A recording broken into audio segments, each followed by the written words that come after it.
Valentine's Day 2019, a woman named Olivia Jones walked the aisles of a local supermarket known as HEB Plus in preparation for dinner with her husband Chris. As she gathered the ingredients, she observed a bouquet of pink and red roses, colors that symbolize tenderness and passion. As Olivia exited the store with the roses in her cart, she was unaware that in less than 40 minutes, she would be dead. A horrible consequence of so-called toxic love. The police would find her on her bedroom floor in a quiet neighborhood in Beaumont, Texas. 11 minutes earlier, her loving husband Chris dialed 911. Beaumont 911, what is the address of your emergency? Please, hurry. Hold on, man.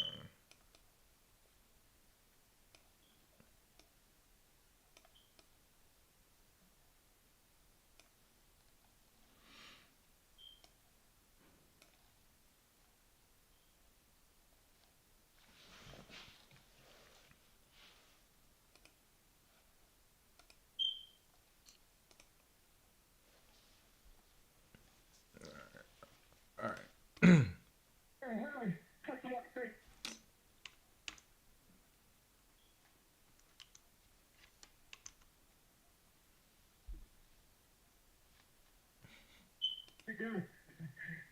Tell me what's going on. I'm at home for 5 minutes shot in the head. Please, somebody shot in the head. My wife, please. Tell me, where is she shot? In the head. Okay, where in the head? Okay. I want you to try to control the bleeding. As soon as the call disconnected, officers headed on their way to the Beaumont, Texas home of Chris and Olivia, located at 5575 Pine Bur Boulevard. At 8:55 a.m., they arrived. Officer Otis Butler was met by a familiar face, 40-year-old Christopher Ray Jones, who was visibly distressed. Officer Butler was close friends with Chris and his wife Olivia. His body cam was rolling while Chris urged the officers to hurry into the house. She in the house. In the bedroom, broken down, on the dresser. Come this way. Okay. Please, come this way. This way. Please. Please. As alluded to earlier, the officers made their way to the bedroom and found Olivia lying on the floor. Baby! Sir. Okay. Step back.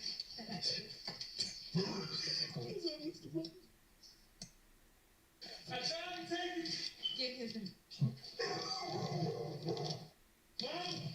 Olivia was found face down with a gunshot wound to the back of her head. Astonishingly, she was still breathing. When the officers rolled her over, they discovered that the bullet had pierced through her right eye. The room she was found in was covered in blood, with spatter all over the walls. The paramedics arrived, and while they tended to Olivia, the police secured the area. Officer Butler had Chris walk him through the events What to do, man? There. Perfectly done. 21. Got an emergency? 21 what? Send an SOS. Hey, can you hear me on this motherfucker? leading up to the shoot. Like, can y'all hear the sound coming out this bitch? Cause I forgot to check it. What's the deal, man? What y'all on, man? Talk to me. This shit right here crazy as hell. This nigga that called the police trying to play like, he said he took the gun. He said spot 18 is crazy. I don't even know what you mean by that, my boy. I ain't gonna hold you up, but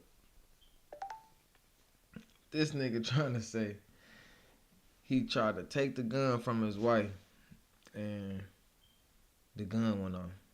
What's the word? But she shot in the back of the head. So how the fuck you take the gun and she get shot in the back of the head? I don't know though. We had a disagreement. And I say, baby, if you're not Hey. with me, you're working with this. You gotta do what you gotta do, man. My 19-year-old stepdaughter was 8. My 11-year-old was 1. I said, Olivia, we can't get it together. We can't be together. We got several bleeds. And I say, I just want a divorce. And her reaction was, she got the gun? I said, give me the gun. She like, Oh, he on some bullshit, man. Make sure y'all go hit that subscribe button before y'all skedaddle about this bitch. You know what I'm saying? I don't remember which hand. I'm like, give me that gun. What is you doing? Stop trying to kill me. Gotta do what you gotta do, man. So when you grabbed it, went off. She yanked. I grabbed it and she yanked back. And the gun went off. Okay, the gun went off. Chris's story immediately set off red flags. How could such a large man be overpowered by his significantly smaller wife? Chris dropped to his knees in anguish, but there were no tears as he asked Officer Butler if he could go check on Olivia. This nigga on some bullshit. No. You're still got him in here. She alive, Mr. Butler. Please don't tell me she alive and she's not. And when I saw her, she was talking? She wasn't talking. Is she breathing? It looked like she was breathing. Don't go in there, sir. Please. I need you to stay right here with me, okay? Calm down. Calm down? Upon learning that Olivia was still breathing, Chris's reaction seemed strangely devoid of relief or happiness. Another red flag for Officer Butler. Back inside the home, Olivia's wounds proved to be fatal, and just after 9 a.m., she was pronounced dead. Officers searched the rest of the home and noticed that in addition to the surveillance cameras installed on the exterior of the house, there were 2 more cameras mounted in the living room, monitoring the interior of the house as well. They also discovered the gun that Olivia was shot with, a 9mm pistol covered in blood. However, they found it strange that the gun was in a different room from where the shooting took place. If Olivia was holding the gun when it went off, how did it end up in a different room? The only logical answer was that Chris must have moved it. Following this discovery, the officers decided that the best course of action was to detain Chris until they had a better understanding of what really happened. As Chris was getting handcuffed, his 19-year-old daughter, Arielle, arrived at the house. She had already been contacted by Chris, who told her what had happened. She was clearly devastated.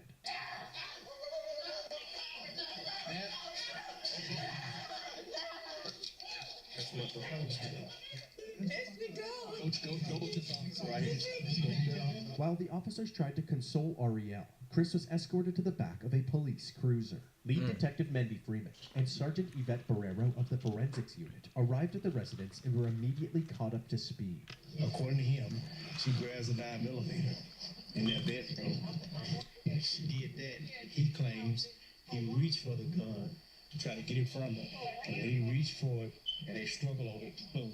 At that moment, Olivia's sister Angela arrived at the scene, and Arielle once again broke out into hysterics.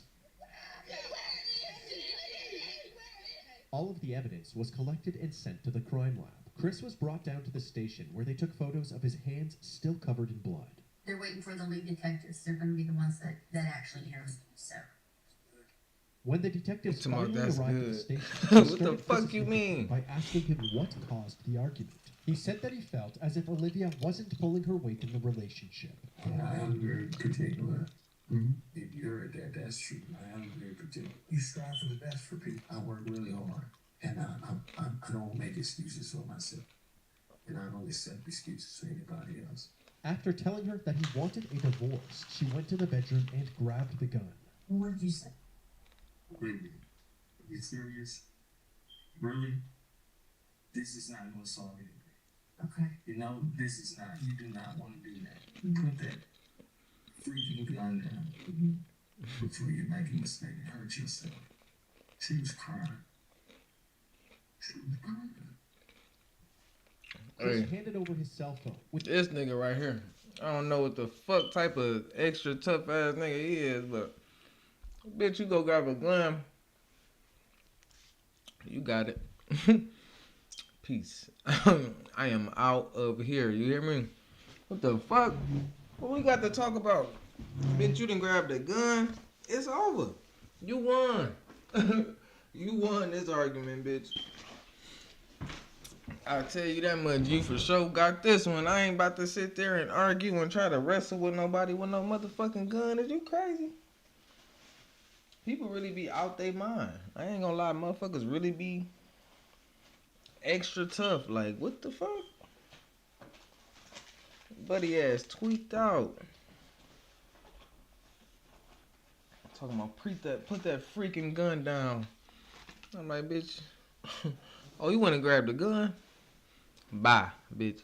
You gonna have to shoot me in the back, bitch, while I'm walking up out this bitch. Cause ain't no way. Oh my baby. Damn. Ain't no way. I ain't no. Which had access to the home security camera footage. So you want to access just that camera. You touch that. And that's just that camera. Maybe he not lying, cause he's showing them the camera footage. Maybe he not lying. Let's go back again. Devices, and everything is labeled. Carport, backyard, front door, back door, laundry room, sunset garage, living room, kitchen. The police examined this footage, hoping to corroborate Chris's story. At 8:41 a.m., Olivia can be seen going about her morning routine in the kitchen. Then, all of a sudden, the footage cuts out. 3 minutes later, at 8:44 a.m. CarParts.com. He on some bullshit. This nigga that doctored the footage. He's smart. How the fuck he know how to do My that? name is Cecilia. I'm a mom of 2 girls, a psychologist, and I choose to transform my PVC treatment. The video is back up, and Chris is captured frantically pacing around the house while on the phone with 911. 11 minutes later, at 8:55 a.m., the responding officers can be seen entering the residence. That means that Olivia must have been shot during this 3-minute gap in the footage. In the Damn. interrogation room, Chris was asked why this footage was missing. He claimed that he had no idea. We're still trying to pull up these videos here. Why would there be no recordings when I don't know. I don't know. Everybody that went in that house should be on it. But like I said, the internet, you can go through days and it's gonna it pretty much does it. We shouldn't have bought that. You just keep like you can pick whatever day you want and it's never gonna be consistent. That's why I say it was a waste of money. Well, I'm wanting desperately to find some video on here that corroborates what you're telling us, but almost all the videos start right after this event happened. Chris had a bunch of excuses, from internet problems to not charging the camera properly. But at this point, the detectives were taking anything Chris said with a grain of salt. It seemed more likely that Chris, the only one with access to the footage, had tampered with it. Since they did not have the video, they had Chris reenact the moment that he tried to disarm Olivia. Now go ahead and do my initial. Which was it? Get there. And I go. Bro, I ain't trying to laugh, but bro, this nigga lying. I'm reliving it. Now you are. I'm reliving it. So she should be shot in the back of her right head. Did you feel me twist your? Did you feel me twist back here? Did you feel me twist your? I twisted. With each question asked, it seems as if Chris was improvising the answer, actively trying to make the puzzle pieces fit together, rather than telling the truth. The detectives ended their initial interview feeling more suspicious of Chris than ever. They then moved on to other members of the family, starting with Olivia's sister, Angela. Olivia Jones is your sister, right? We've been talking a lot lately. We talk every day. I drop her baby to her at the tax office. She's always been timid about everything. But she was the type that whatever went on in their home, she would keep it there. Yeah. Kind of a private person. Yeah. She loved her baby so much that she thought she had to live for them. She would never. Angela went on to reveal the extent of Chris's control over Olivia. She can't talk on the phone after a certain time. He controlled the finances. He never wanted to be in the presence of her family. Family reunions, anything, he never came. He was a controlling motherfucker. She would have to step off, and when he would call, and all you could hear was him screaming and yelling on the phone. Damn. His character is agitation. Like, his character is to be aggressive. I just don't get it. Because all she wanted, my sister was a married type. All she wanted was to be loved. Yeah. She loved love. Like, she loved her babies. She wanted to live for her babies. To make matters worse, Chris's ex-wife Letitia, who he initially met back in 1999, corroborated his pattern of controlling and aggressive behavior. Damn. I met Chris Jones in 1999. It was just like a constant fight. Like, he strangled me, choked me out, drugged me through the house. Oh yeah, no, that's not. My skin was missing off my back. One time he bit my hand. No, this nigga crazy. In my hand. This was what it was. If the house not clean, he's told me that he would kill me. Damn. If I was to ever leave him. Oh, I thought if the house wasn't clean, I was about to say this nigga tripping. The reason I never said anything or went for help was because I was extremely in fear of my life. Because I knew and I felt in my heart that he would kill me. And most damning of all were the allegations made by Olivia's daughter Arielle during her interview. She explained what it was like living at the house with her mom and Chris. One time they were arguing and I heard her say she couldn't breathe. I would see bruises on her. It broke her down to the point where she believed what he said. You won't be nothing without me, stuff like that. Right. Everybody knows my mom.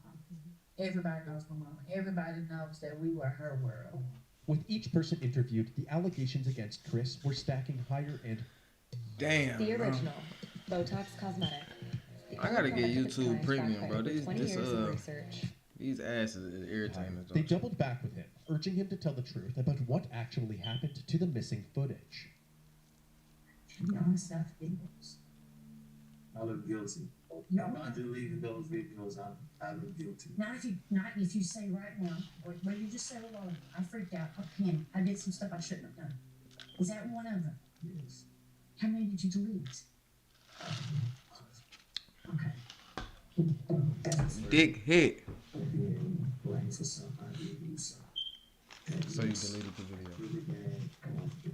While the confession was a much-needed win for the detectives, there was still no trace of those crucial 3 minutes of footage. However, the detectives did their due diligence. They spent the days combing through all available footage from the house to see for themselves what daily life was like for the Jones family. In these recordings, the true nature of Chris and Olivia's relationship was on full display.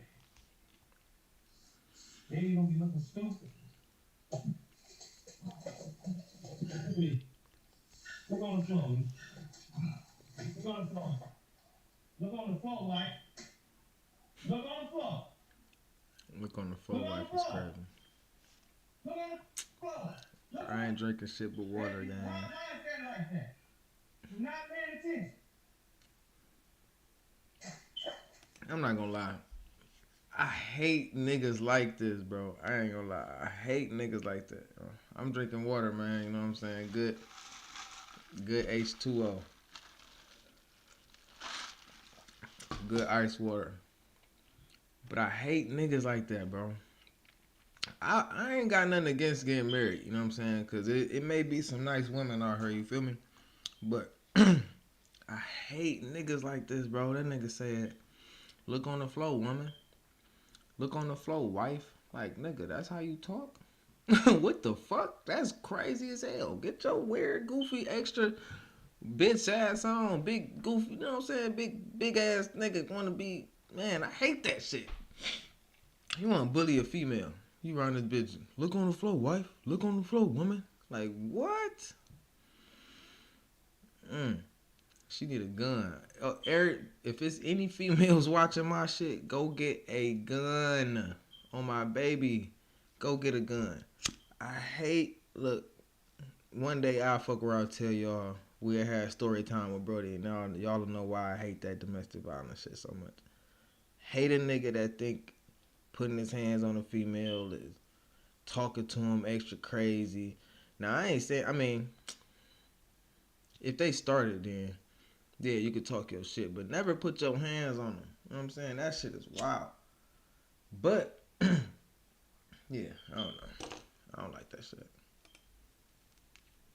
What the man? You wasn't worried about the son from 15 minutes ago. That's your mother. Look at me like that, bitch. I'm not playing with you. Please. You want to do some shit, not enough? Give it here. You got all the goddamn answers. You don't do a goddamn thing around this. Right. This your ass, bitch. That's clean dish. That's clean. I didn't want to. They fell on the floor, so I didn't want to reuse them. You look at it. You don't pay attention to what you're doing. You all over the place, Olivia. You ain't got the chance to explain no. Who on the wall? Who you running now? Me. Harriet don't live here. It's you. It's always been you. Chris would take any chance that he could to bully Olivia, constantly putting her worth into question, even I don't like that humiliating shit. her in front of her own daughter. I'm not gonna lie. Yeah, that's the thing. Like he forgot. Like, he must have forgot the fucking cameras was in there. But food on the wall is kind of crazy. I ain't saying cut up like that about it, but I'm saying like, how the fuck the food get on the wall? Like, oh bullshit aside, how did the food get on the wall? I mean, you know what I'm saying? Granted, just clean the shit off, but like, the fuck was you doing in this bitch? I don't know. I ain't that type of nigga. Come home be tripping like that. Like, I ain't gonna lie. Like, I'm gonna fuck around and be like, bro, what the fuck was you and this bitch doing? Why you was in this bitch having a food fight? Why is there food on the wall? But When I got the show ass, you didn't have a job. You collect unemployment. You just have off. I don't like that.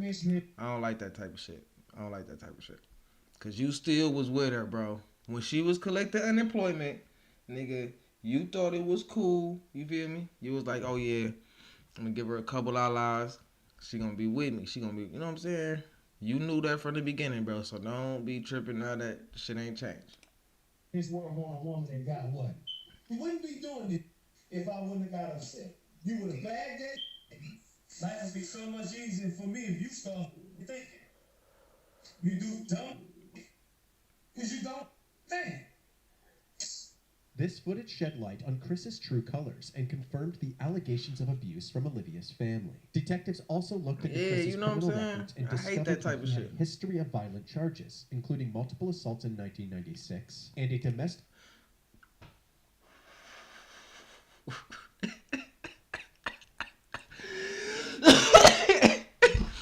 Bro, look at this nigga hairline. That's why he's pissed. Look at his hair. Oh, buddy. No way, ganger. No. Damn, I need one of them little buttons that got the sound effects. I got one, but that bitch ain't got one. Brody, no. Look at the lineup. You should be beating your barber ass and not your wife, gang. No pun intended. Oh, my baby. Look at his hairline. Dog.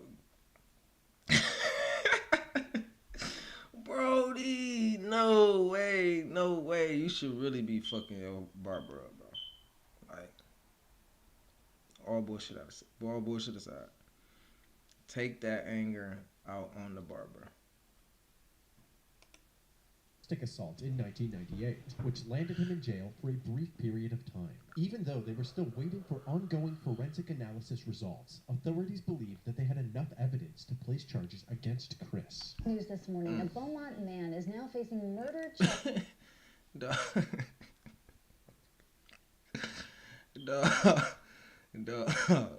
Charges in a Valentine's Day shooting of his wife. Police say this man, Christopher Ray Jones, who worked as a correctional counselor at the Beaumont Federal Prison, killed his wife, Olivia. Chris was charged with first-degree murder and second-degree manslaughter in April of 2019. But unexpectedly, within 24 hours after being charged, he was released on a $150,000 bond and was put under house arrest with a GPS monitor. For now, a man charged with murdering his wife is back at their home. 40-year-old Christopher Ray Jones. I know the family pissed. I know they pissed. And charged with shooting his wife in the face on Valentine's Day. His bond was set at $150,000. He paid and is now out. Many taking to social media to voice their concerns, stating things like, can't believe he's out on a $150,000 bond. That is crazy. What's wrong with our system? That is crazy. And can't believe they would make his bond so low that he got out. He should not be walking the streets. While out on bail, Christopher was allowed to continue operating the Jones family business, a food truck called One Plate at a Time. The judge allowed Chris to work while out on bail since the food truck is directly beside his home. However, this decision was controversial amongst Olivia's family and the community. They knew Chris was the only person with Olivia at the time of her death, and they all seemed to... I mean, not that I'm going to condone any type of violence on this here internet, but I'm saying, he out of jail. Y'all know where Doggy Bone is going to be at. You know what I'm saying? He's working. You feel me? You know what I'm saying? You know where he at? He at work. He working on this goddamn food truck. Let me shut up. To believe that he had killed her. This food truck on Concord Road in Beaumont is a hot topic on social media.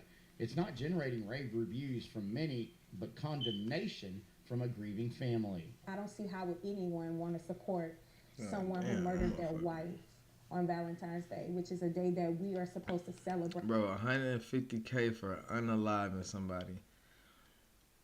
Crazy as hell. Then they let the nigga, man. They let the nigga out, man. Love and the Angel Soft. Well, it's This is crazy. I ain't gonna lie. Be strong. In the South, Where the fuck is they gotta be in the country or some shit. In the South, you could get away with shit like that. homemade recipe.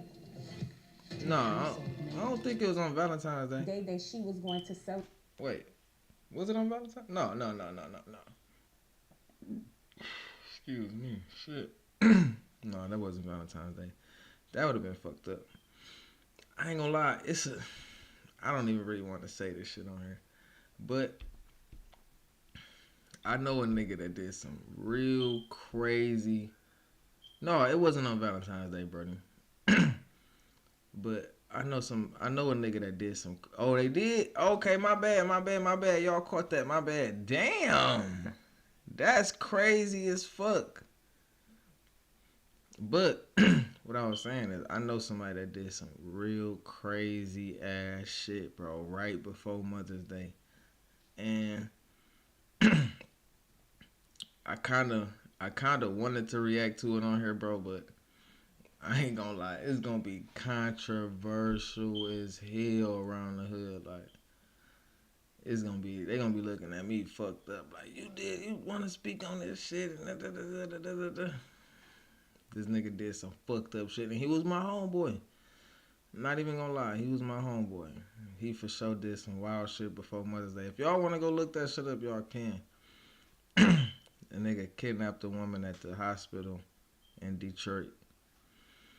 Y'all go look that shit up on y'all own. I ain't even gonna speak on it. It was right before Mother's Day. I don't know why the fuck he did it. Don't, you know what I'm saying? Don't associate. I mean, I knew him, you know what I'm saying? And I was cool with him. I low-key seen him a couple days before he did the shit. But none of us knew what he was thinking. Nobody knew the nigga was, you know what I'm saying, about to crash the fuck out. Like, yeah, nah, it was crazy as fuck.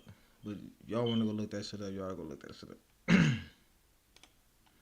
Damn. That with him, he decides to take her life. Chris's image was tainted even further when the results from the crime lab came in. The bloodstain patterns at the crime scene indicated that the gunshot wound could not have happened in the way that Chris described it. Additionally, investigators found no gunshot residue on Olivia's hands, indicating that there was no way she was holding the gun when it went off.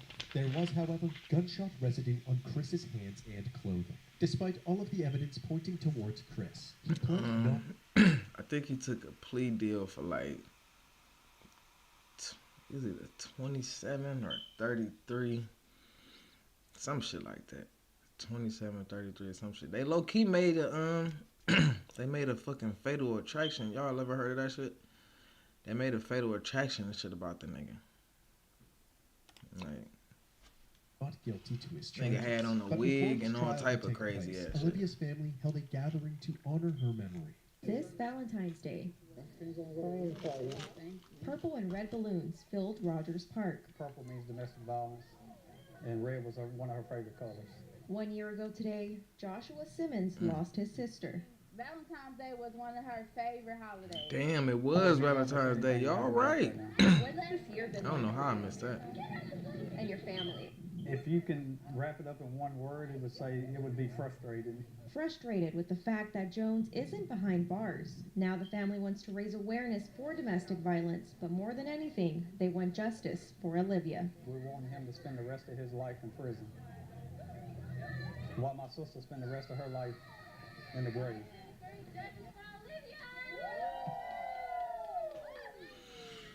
After finally having an opportunity to Shit. celebrate Olivia's life, her loved ones would once again have to face her death during Chris's upcoming trial. The courtroom was packed with family members from both sides. It had been over 3 years since Olivia's death, and despite the clear tension between the two families, they all wanted the same thing: justice for Olivia. Prosecutors Jimmy Ham and Mike Laird described Chris as an abusive partner with a violent past, and it was only a matter of time before something like this happened.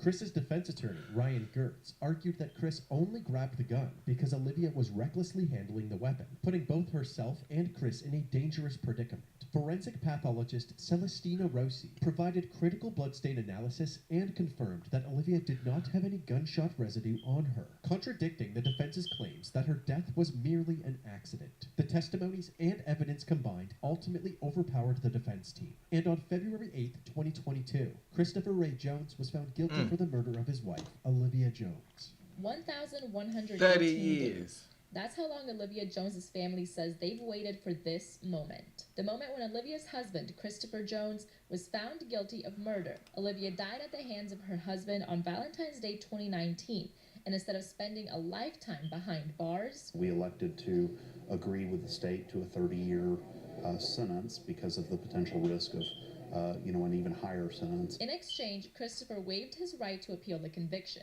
After the judge handed down this sentence, Olivia and Christopher's two daughters What the fuck type of haircut do this nigga got? took the stand. Looking directly at their father, they described the impact of Olivia's death. The youngest daughter, who was only 11 when her mother died, said, quote, "I'll forgive you one day, but right now I can't." Throughout the trial, the prosecution described a history of abuse that finally blew up. Defense attorney Ryan Getz argued Yeah, that was fucking crazy. I'm not gonna lie. I don't like that domestic violence shit. Not gonna lie. I don't play that shit. You know what I mean? My pops did some bitch ass shit too, so you know.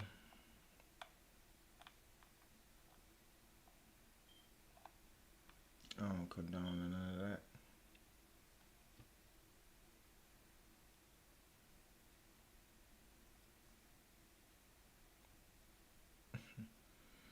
Which one should we watch? The 15-year-old or the father that caught a felony after his son come home wearing makeup? What the fuck did he do?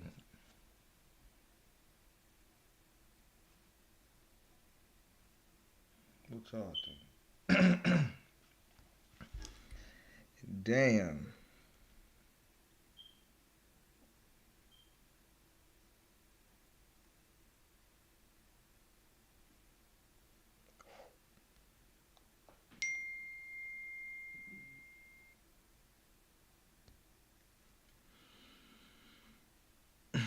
What the fuck? What the fuck did he do? Which one y'all? Which one should we watch, man? Let me see. Or is there some more shit on here? Let's see. Vanish. I don't like shit like that. Shit involving kids, I do not fuck with that type of shit. I think I seen this one. No, I ain't see this one. Did playing drugs. Oh wow, shit. I know I did see that.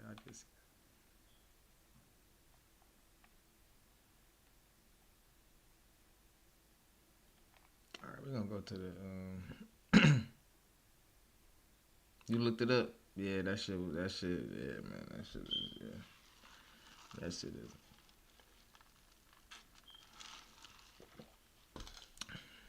Shit was fucking retarded, bro. I'm not gonna lie to you. We was mad, like, nigga, what the fuck is you doing? You know what I'm saying? Like, that's why you gotta always check on your peoples, man. You know what I mean? People be holding shit in that they probably need to talk about to prevent them niggas from doing some stupid shit, you know? You never know what a motherfucker going through. Introducing Amazon Shipping, a new package delivery service now available for Amazon selling partners.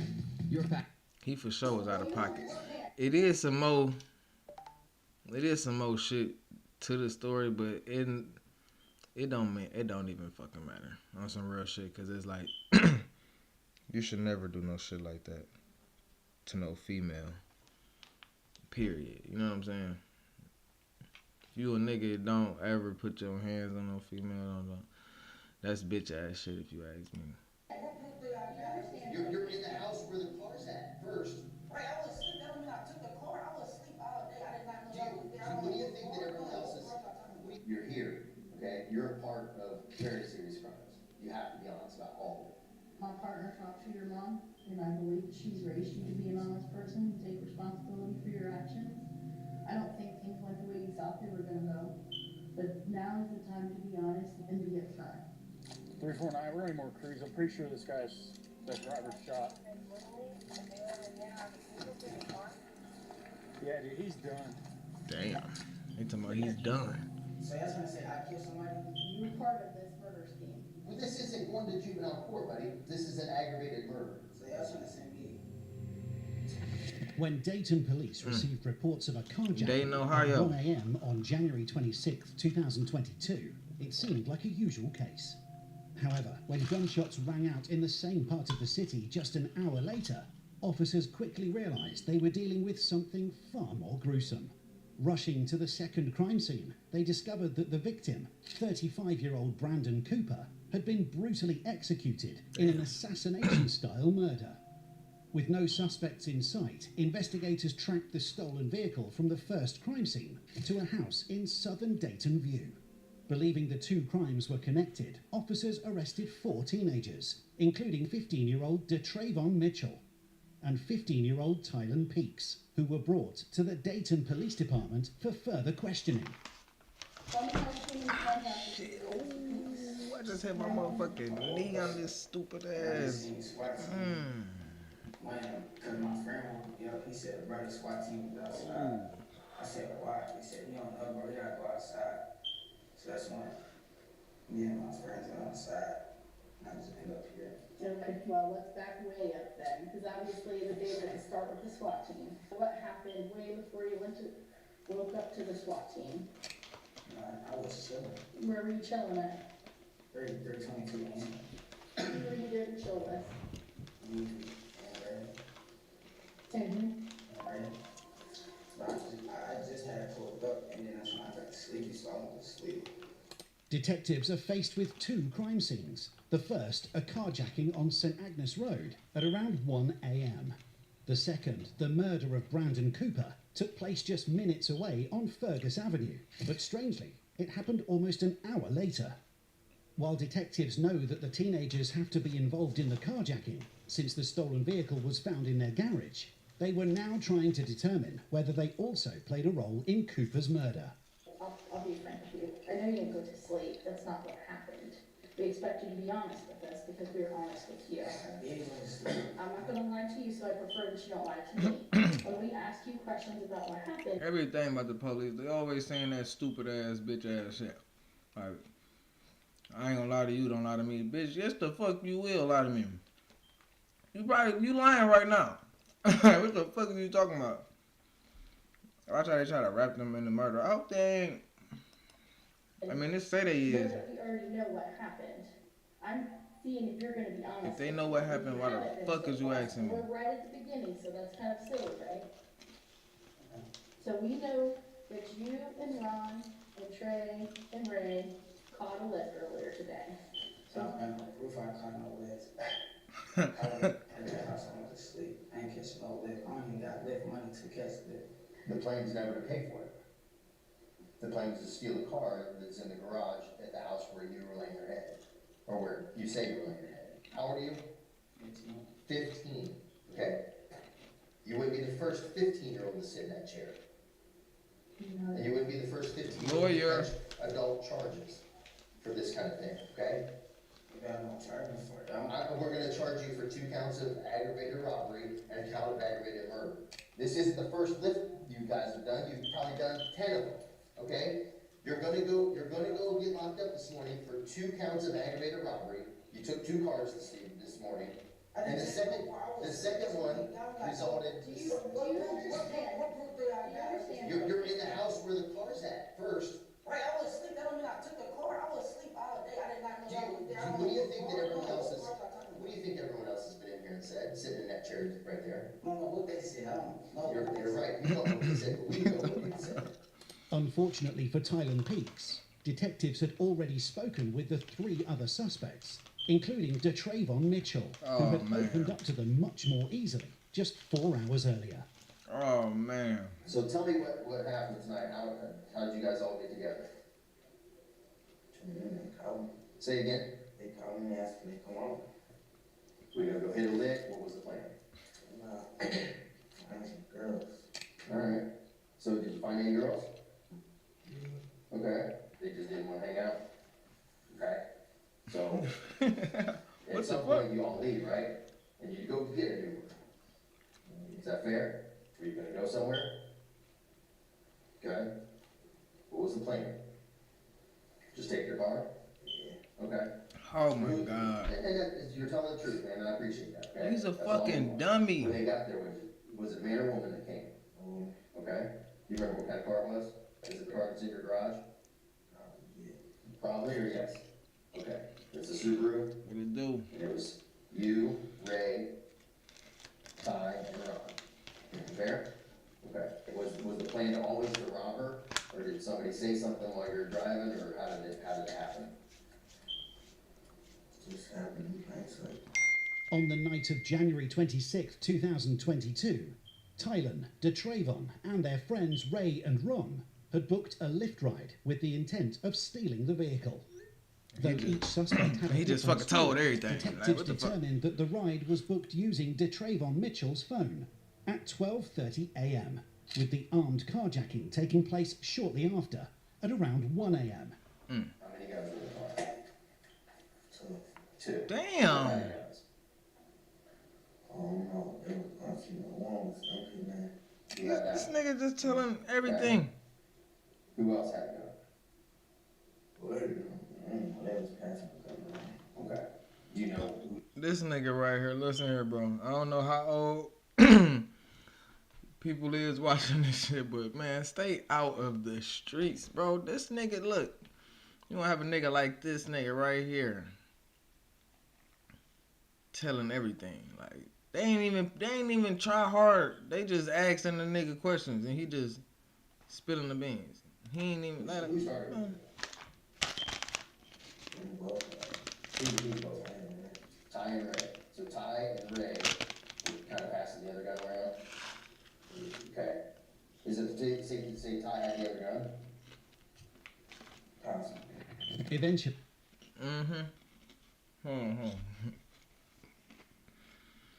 What movie? Let me know what movie trailer it is. I'll react to it. Detectives also broke Tylen Peaks, who admitted to playing a key role in the carjacking. Our passionate instructors at UTI Houston are ready to teach the next generation of aspiring energy. We ride. Is it alright? But I don't know. I just know about the first lift. We booked So tell us what happened. We booked the lift and then we just started to get out the car. And that's when she got out the car, she started yelling and stuff. That's when we parked the car back in the garage. That's the only thing. That's the only lift I know. I don't know about no Tell her about who ordered the lift and who was sitting where. I'm about to look it up. I don't know who ordered the lift. Did you drive? No, I don't know how to drive. I don't know how to drive. I don't know. Come on, man. You can't do this, Tylen. This doesn't work, man. Who got in the driver's seat? Sorry, I think. You. Who drove the car? While detectives now had enough evidence to believe that DeTravon and Tylen were primarily responsible for the first carjacking, they still faced that a sub much button bigger for me. challenge, solving the second crime, as they had a murder victim on their hands. This task, however, would prove itself to be much more difficult than anticipated. Hold on. Hold on real quick, man.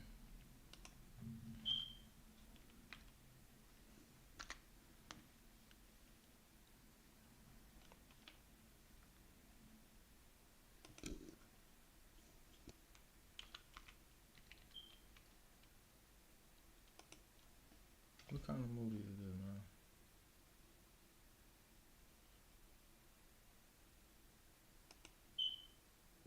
Deccan का सिवा मराठों का छत्रपति इस दुनिया से रुखसत हो चुका है। अब जल्दी मराठों की जमीन पर भी Did I click on the wrong one, bro? Why is it talking to me? Hold on.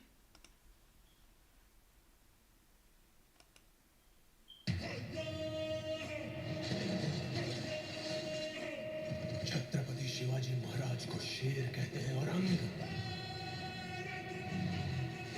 और शेर के बच्चे को. Why are they not speaking English? Oh, that's the right one? Alright, my bad. Deccan का सिवा मराठों का छत्रपति इस दुनिया से रुखसत हो चुका है. I'll turn the subtitles on this अब one. जल्दी मराठों की जमीन पर भी मुगलों का राज होगा.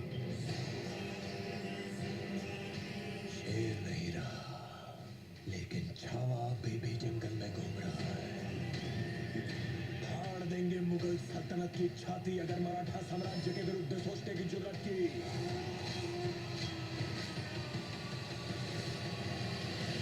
हम शोर नहीं करते, सीधा शिकार करते हैं.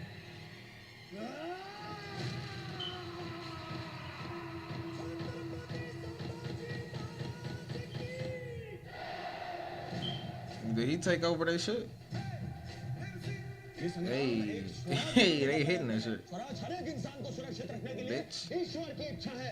राज्य आवे हित सिंह की इच्छा. हम औरंग से मिलने वाले हैं. आपकी आंखों में जरा भी चिंता नजर नहीं आ रही. भोसले परिवार का हर पुरुष पहाड़ी तूफान है, तो जिसकी गति को पर्वत भी नहीं रोक पाए, उसका कोई क्या बिगाड़ ले.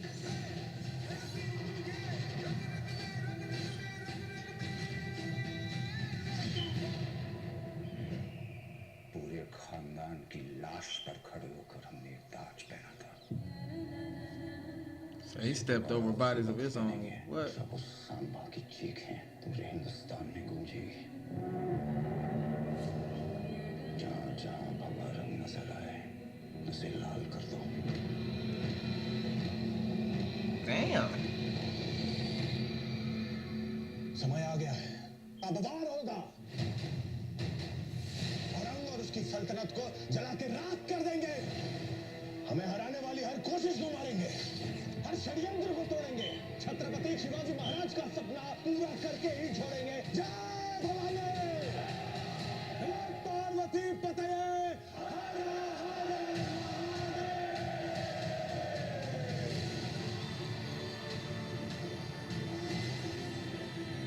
No, Chinese. मराठा साम्राज्य इसी दिन की प्रतीक्षा तो कर रहे थे. विश्वास आपका साथ है तो युद्ध लगे त्योहार. Hey, this shit look kind of sweet though. मौत की भीख मांगे. And that bitch deep as hell. घुंघरू पहन के नाचते हैं हम और हमारी मौत मराठों के हर घर एक नया सिवाय एक नया संभव पैदा करेगी. लेकिन जब तू मरेगा तब ये तेरी मुगल सल्तनत भी मर जाएगी.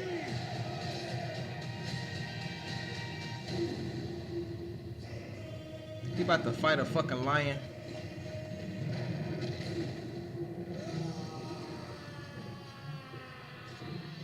Boy, he's strong as shit.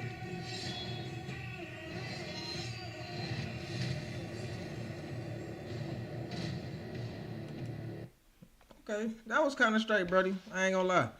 I don't really watch shit like that. But that was kind of sweet. I ain't gonna like it. Okay. I like how that nigga took, if he went over there and took over that shit, I fucks with it. You know what I'm saying? Walk in your trap, take over your trap type shit. But that was kind of sweet. Let me see what y'all next tomorrow. Do I know Chinese? No, motherfucker. You want to join the army, go fight for Ukraine? No, man, I'm cool on it. I ain't gonna lie. I don't want to fight for Ukraine, man. I don't even want to fight no more, gang. I ain't gonna lie. I just want to chill. Whew. And get some money. You feel me? Hold on, man. My baby mama texting me, sending me pictures. Let me see what she's sending me, man. Let me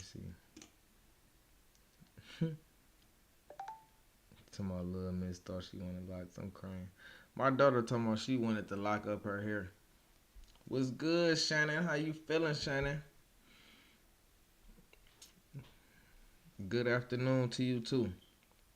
Let me see if y'all can see this. My daughter kept... Could you check out my friend, Playboy? What is it? Is it like a,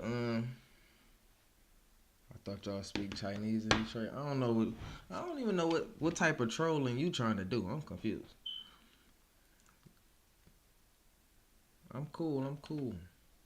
I'm about to check. You said Playboy the Beast overkill. Is it like, what is it? So should I type in Overkill? Crusade? Oh, okay, for sure. I for sure will. If you can hit that sub for me, I for sure will. You hit that subscribe button. How the fuck I look like Snoop Dogg? Jace, what's the deal, my boy? All right, hold on. Let me type this in. Playboy the Beast. All right. They ain't gonna give me no copyright strike on this bitch, is they?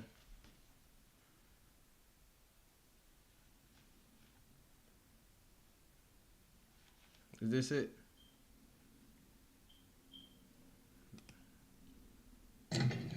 Got an emergency?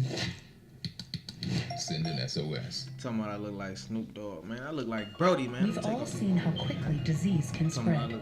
Diseases like measles and whooping cough can spread rapidly too. Snoop Dogg wish he looked like him, man. No, I'm here. So look, is this no, it don't even be the people, it be YouTube. Like if they signed to certain shit. There's 3 Overkill songs. Okay, so there's part 1. Alright, we about to, man, hey look, let me know if y'all fucking with this shit in the chat. And everybody hit that subscribe button.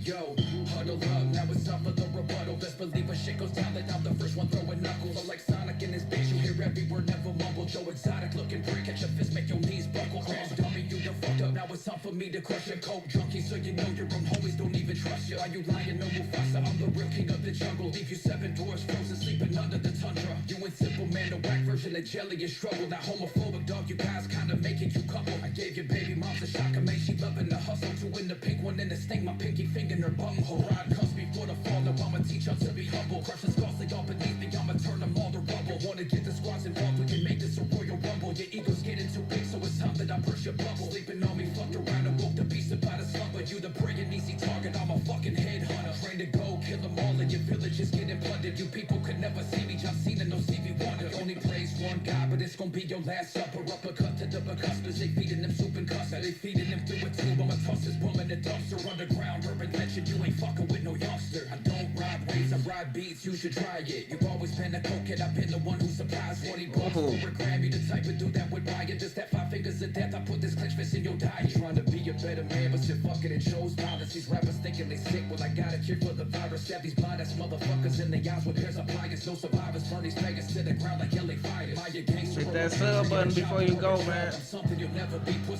fuck with it though, he going crazy. And still have love where I'm from. You a jackass, now you crashing and dying like Ryan Dunn. No, you tapped up, but this shit isn't over until I'm done. My first 2 tracks were boppers and I was just having fun. And I still murk your ass, make you tap after round 1. So the pussy started burning and ducking his red rum. Never failed at anything, I'm that versatile king. We're rounded with many styles, so whip your ass in this ring. You a one-trick pony, I got tricks up my sleeve. Nigga, you pussy period, just like these chicks when they bleed. I'll toss this hick into the fire with the sticks and the leaves. Then pound his face into the concrete till this nigga concedes. I'm a warrior in a garden, blood waters my seeds. And bro, there's levels to this shit, I'm in an entire different league. Who the fuck told you snapping when you rapping like this? I guess that lazy shit works when you just rapping for hicks. But if you rap against me, I get to grabbing that switch. Put on a mask and start blasting, trade the trash in the ditch.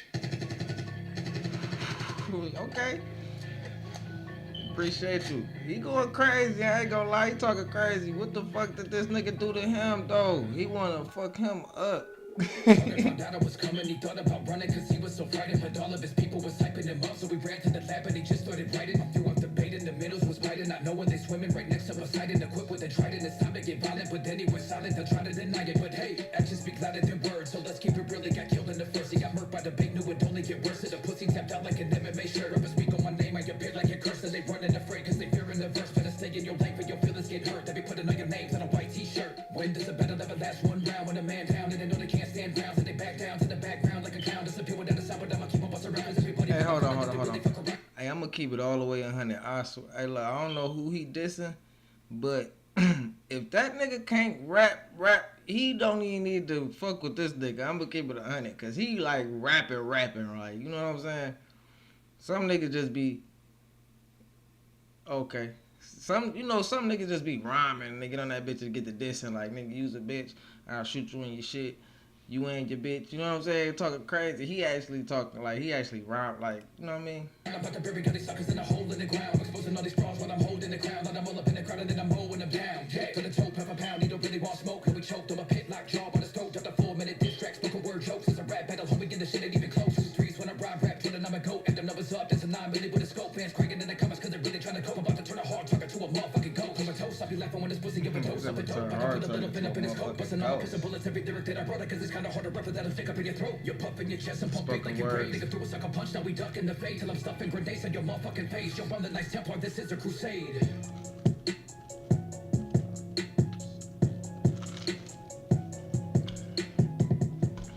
So I gotta go check out the other nigga shit. I gotta go.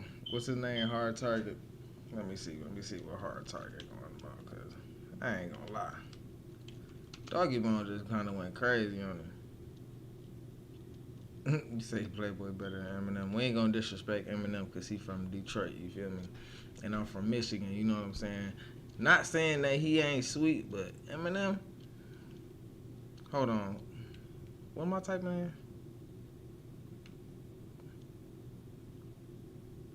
What is it? Spoken words? I'm tripping, my bad. I'm a little blow. My bad. Little blow. Wait. Say he invited to the cookouts. See, he probably throwing the motherfucking cookouts.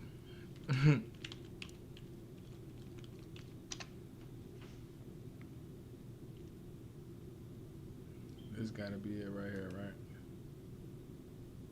On FanDuel Casino, new players get 350 where they bonus from? spins for a chance Shannon? at the #1 feeling, which is... Oh, Playboy? Yeah, the fucking Juggalo. I mean, the chopper, right? The MAGA rapper. The MAGA rapper, right? Oh, he's Creek Squad now. Oh, shit, it's Playboy. My man doping as shit. Your church squabble, he's the first one throwing his fist. He's such a Creek Squad rider when he rolls in his bitch. But quick question, does Ryan even know you exist? You fucking dork. Maybe you could face tat a personality. I'll bring a step ladder when you battle me. A school shooter, I do it to him. He losing all his faculties. Church don't want a war, so he's sending in the cavalry. Oh, Lord, he's 7 I guess this means battle. Bunch of snakes in the grass trying to get me rattled. I put this pig on a spit with this big green apple and painted ceilings with his brains like the Sistine Chapel. You went from horrorcore, that didn't work, became a juggalo. Failed at that, then became MAGA rap. Fucking dope. So maybe being a chivalrous cunt for Ryan Upchurch will put you in a position to finally get your stuff heard. Me, I just bodied his ass. He barely put up a fight. He just got in the bag. Now he dropped dumb shit like a colostomy. Yeah. Committing murder any further if I hop on the track. He never met him but praised Ryan. How the fuck did they get to beefing?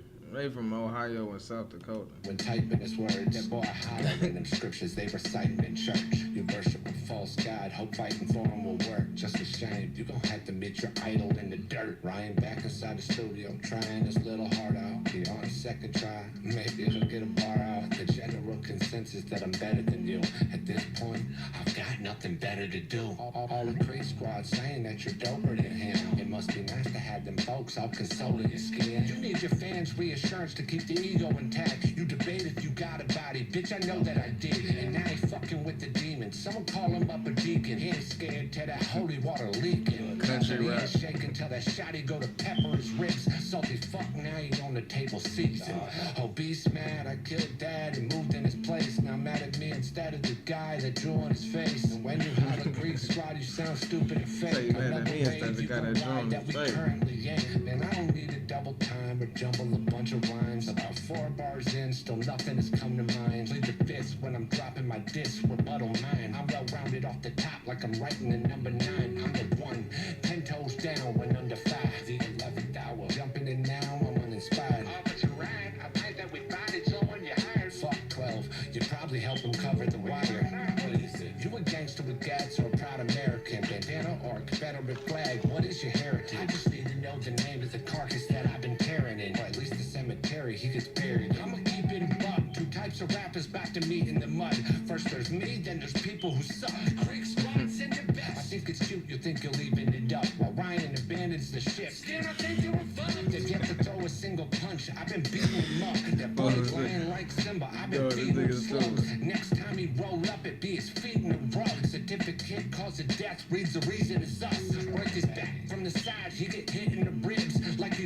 CDs, he'll be missing a disc. He think he live, he get kicked. All he twitching his shit. I clean the top quick, bitch, you ain't conditioned for this.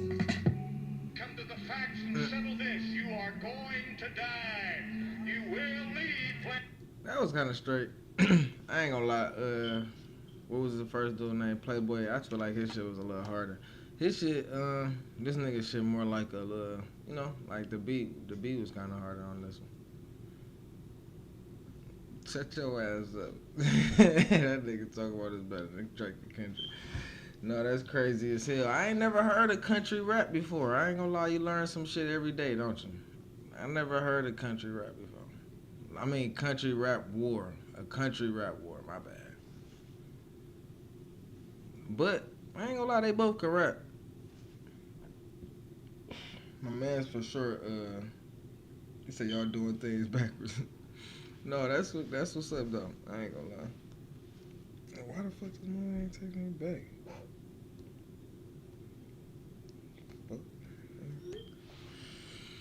But no, that's funny as hell. But yeah, yeah. Playboy shit kind of, he kind of fucked him up. Anybody else in the chat got some shit y'all want me to? What's the name? Ryan Upchurch. I ain't never heard of none of them. I ain't gonna lie. I ain't never, you know.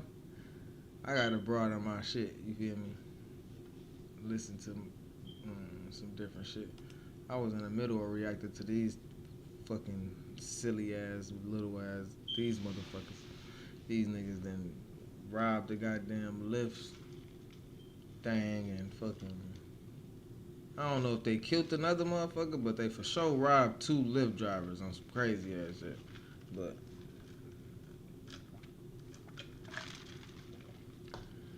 I'm gonna check Ryan's shit out in a minute. Let me finish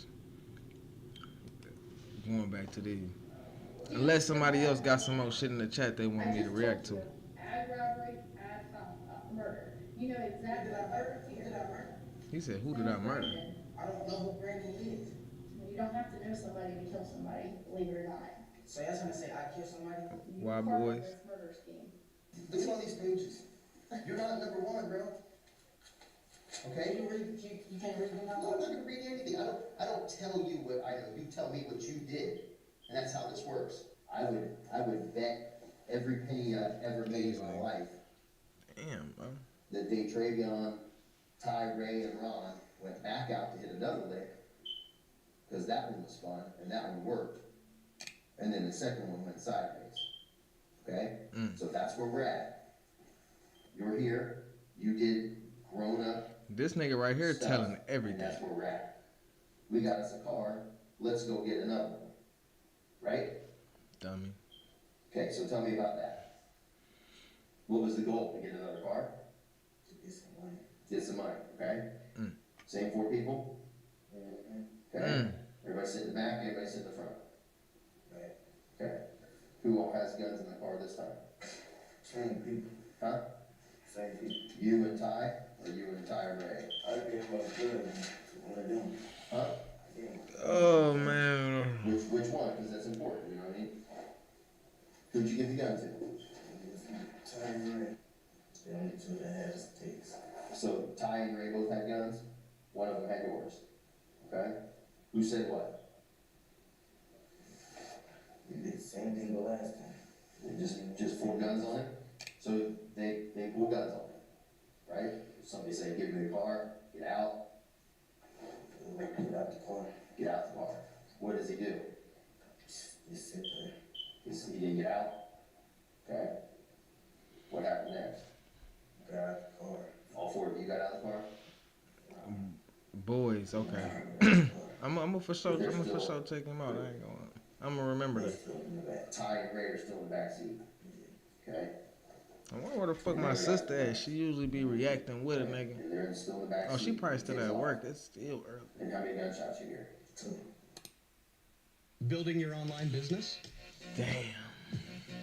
Go to These niggas about to tell. and set up your. Or he telling no. According to DeTravon, Tylen and Ray both stayed inside the car when 2 shots were fired, killing Lyft driver Brandon Cooper. Before the fatal shots, he claimed that he and Ron had already stepped out of the vehicle. Interestingly, Tylen told a nearly identical story, with one key difference.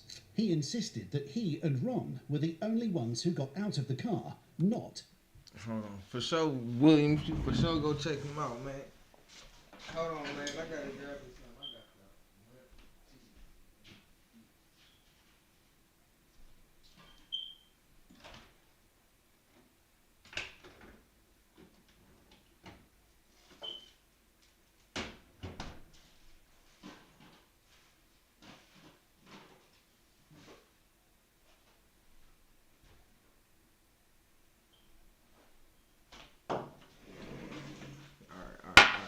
My bad. I had to grab something, man. One thing we gonna do on this channel, we gonna smoke and we gonna eat something. Your snack, munch. Shit. Both these stories, however, would soon turn out to be impossible. I think there's a little bit of mistruth that you're telling me about this second event, okay? And I know what you did, right? And I get it. You put your pull on somebody else and don't put yourself in committing this second offense, which you did. Right? No? He said no.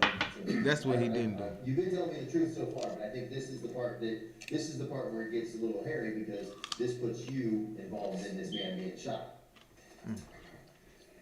To be real with you, just keep it home, man. Do it. Shot 3 times. Huh? Shot 3 times. Who shot 3 times? You shot 3 times? Right. Ty and Ron, get out. Ty and Ron, get out. Me and Ray stay in the car. Who has your gun? Ray.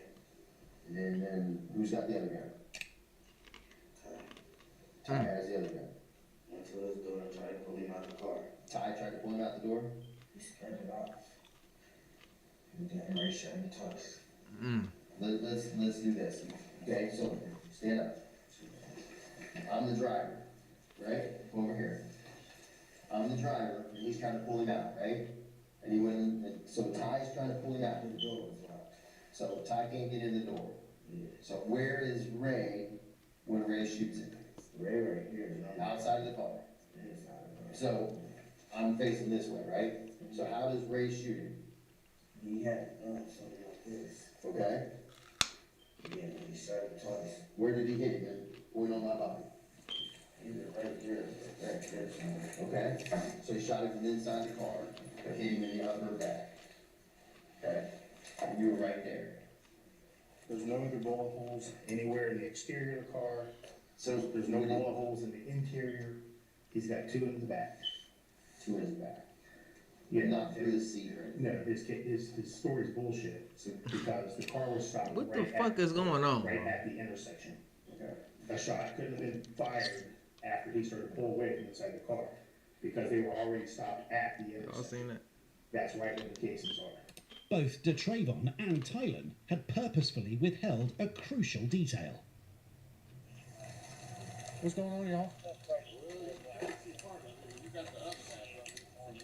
When officers arrived on Ferguson Avenue at 2:08 a.m., they pronounced 35-year-old Brandon Cooper dead at the scene. 2 bullet casings were found inside the car, supporting DeTravon's claims that Cooper had been shot from inside the vehicle. However, what didn't add up was the discovery of 2 additional bullet casings outside on the road.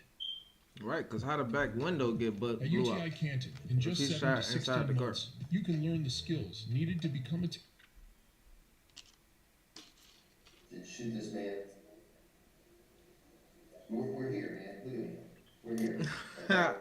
Hey. I mean, hold on right quick, man. You say you be doing the same shit on your channel. Man, what's your man, sub? I'm about to go sub to your shit right now, so you know I ain't bullshitting. Young J-Bo music. Hey man, nigga trying to get, you know. I ain't gonna lie, I'm high, bro. I can't type, I can't think, I can't talk. That's what I'm about to think. I'm about to sub to you, man. Sub to my shit, man. I'm gonna check your music out in a second. I was just, damn.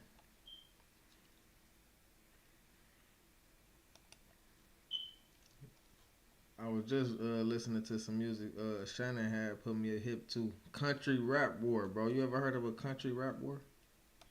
Appreciate you, my dog. Shannon put me hip to some whole new shit. They was on that bitch talking crazy.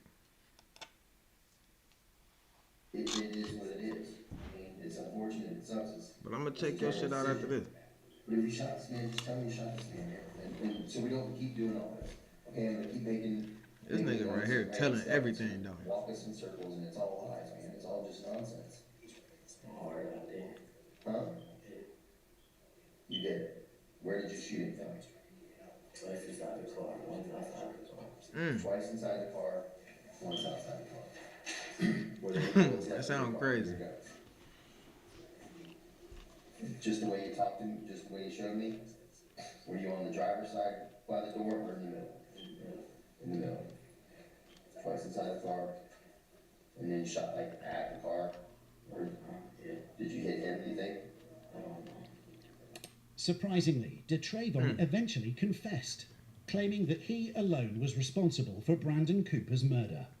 Although the accounts of what actually transpired on January 26, 2022 varied among the four suspects, detectives had an explanation for the key moments.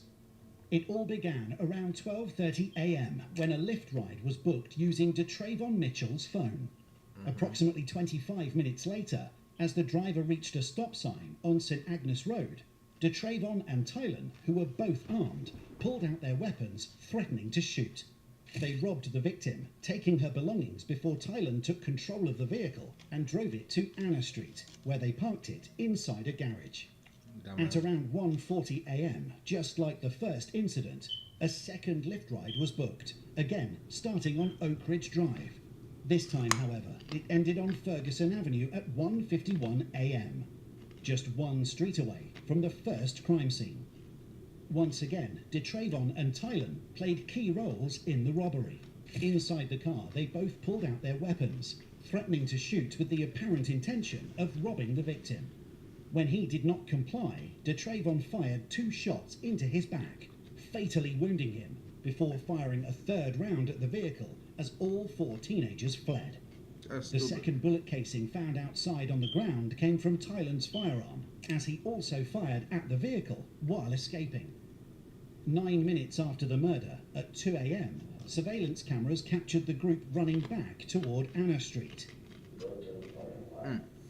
We see police, so we start running. Do you see police where? Going down the street. Like towards where you just came from? Like where you shot the guy?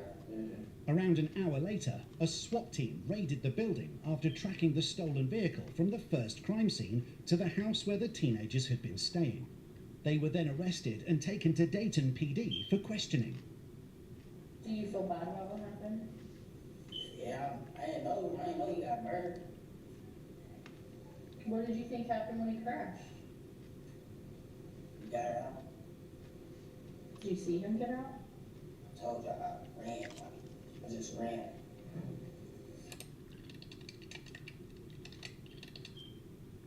Planning a remote boyfriend's getaway with a girl? Invite your friends to collaborate. They're about to cook these niggas.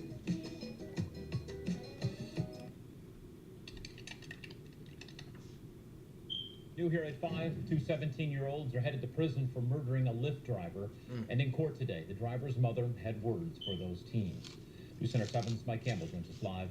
Mike, lots of emotion at the Montgomery County Courthouse today. Absolutely, James. DeTravon Mitchell and Tylen Peaks were only 15 years old. You know this nigga? 2 official Boogie. Boogie. You know who this? You know these niggas? When Brandon Cooper was lured to a robbery attempt and then shot to death in 2022. During the trial, both Tylen Peaks and DeTravon Mitchell were tried as adults due to the severity of their charges. Damn, Initially, Tylen pleaded not guilty, but as overwhelming evidence of his involvement surfaced, he later changed his plea to guilty. Similar to DeTravon Mitchell, Tylen was convicted on multiple charges, including murder, aggravated robbery, felonious assault, grand theft of a motor vehicle, and tampering with evidence. Although Tylen was never definitively linked to the fatal shots that killed Brandon Cooper, Police records revealed that he had been involved in multiple similar robberies in the days leading up to the murder. These prior offences proved critical in court. As a result, Tylen Peaks was sentenced to 27 years to life in prison, while DeTravon Mitchell received 25 years to life. Ray and Ron, whose identities were never made public, were tried in juvenile court due to their lesser roles in Brandon Cooper's murder. I want to start by saying I'm sorry for the things that I put y'all through. I never make anything like that to happen. Most of it making You knew them though, Brody? I just so happen You from Dayton? The life you took, that faithful man, that faithful morning, was an amazing young man who would help anyone and literally give you the shirt off his back. That's fucked up, man. When Brandon Cooper kissed his wife goodnight on January 25th, he began his usual night shift as a Lyft driver, working to provide for his family. No one could have predicted that just hours later, his life would be tragically cut short. Damn, Brody.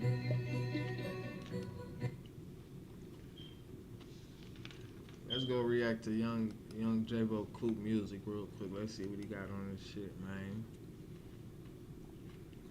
Supreme quality on a budget, unboxing and reviewing 3-5 Mango. I was thinking to do shit like this. I ain't gonna lie, I just thought they was gonna for sure kick my ass off of this bitch. But I see you can do this type of shit, man.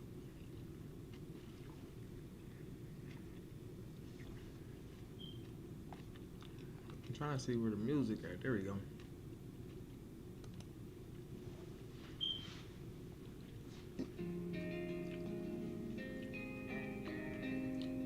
You don't want me to put your music on here, Brody?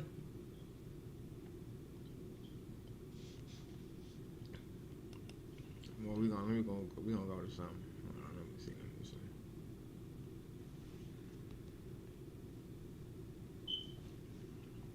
I ain't gonna lie, Chad. I think I'm getting spent.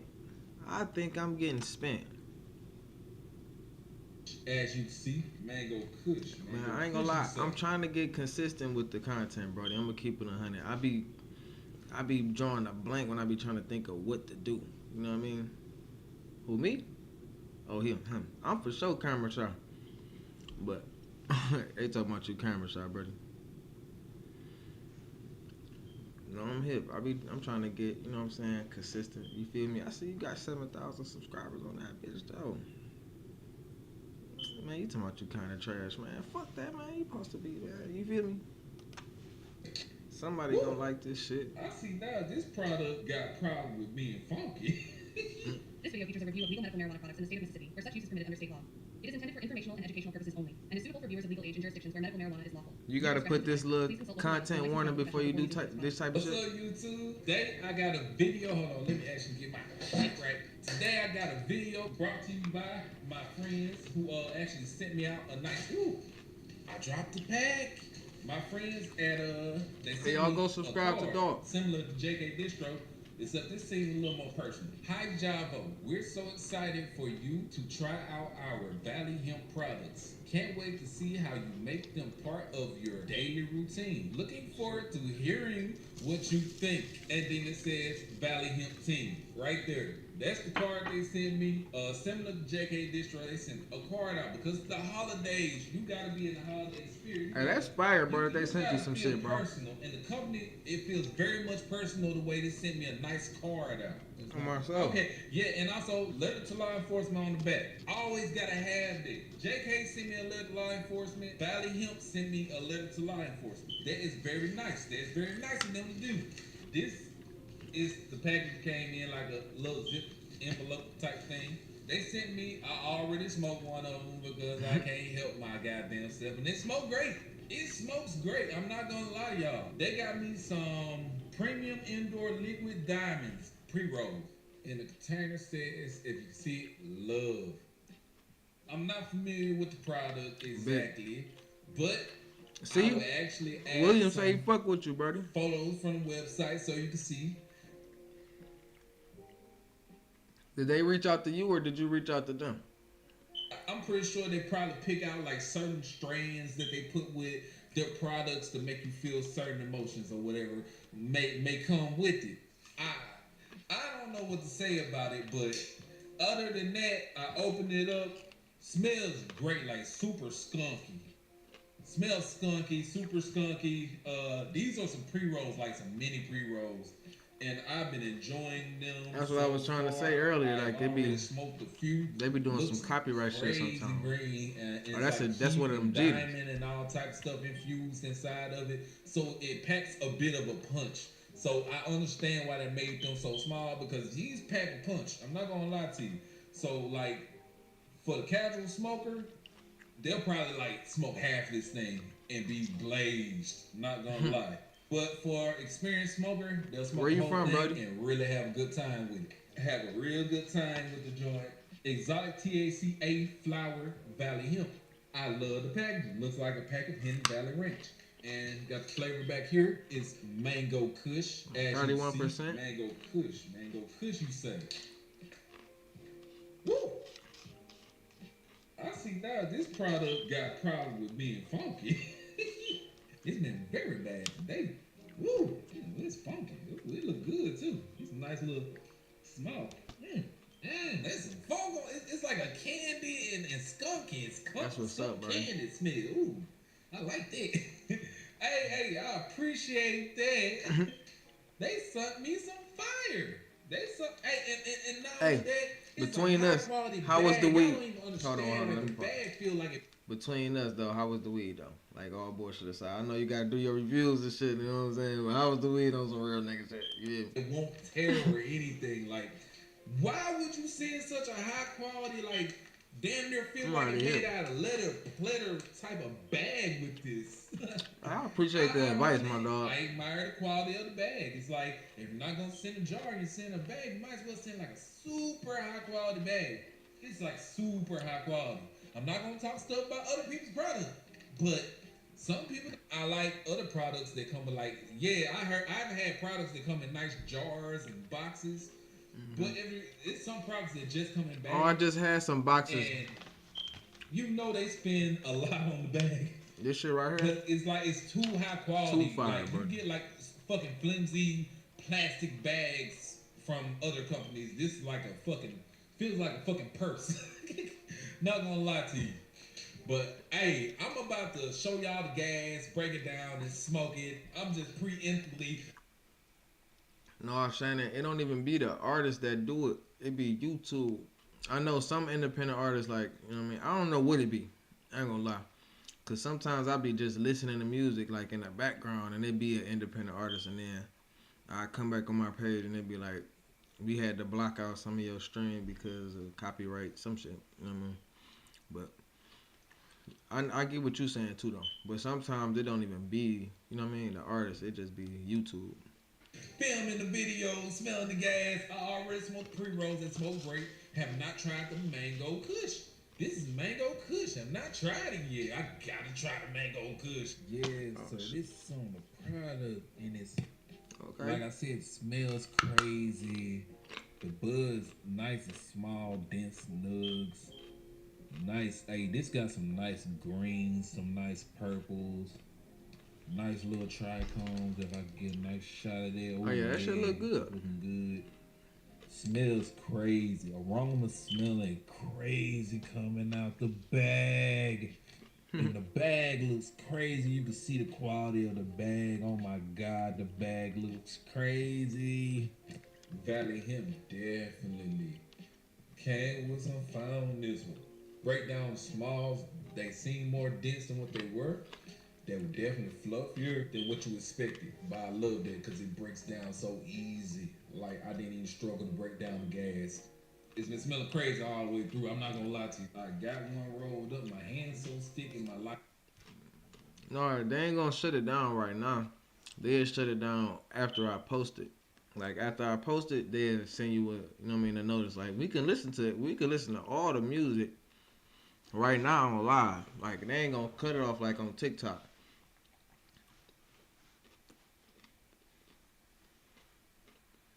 What's shot content and spam Oh, you said shot content to spam views. What's that? Bro, I'm not gonna lie. I'm about to, man, look.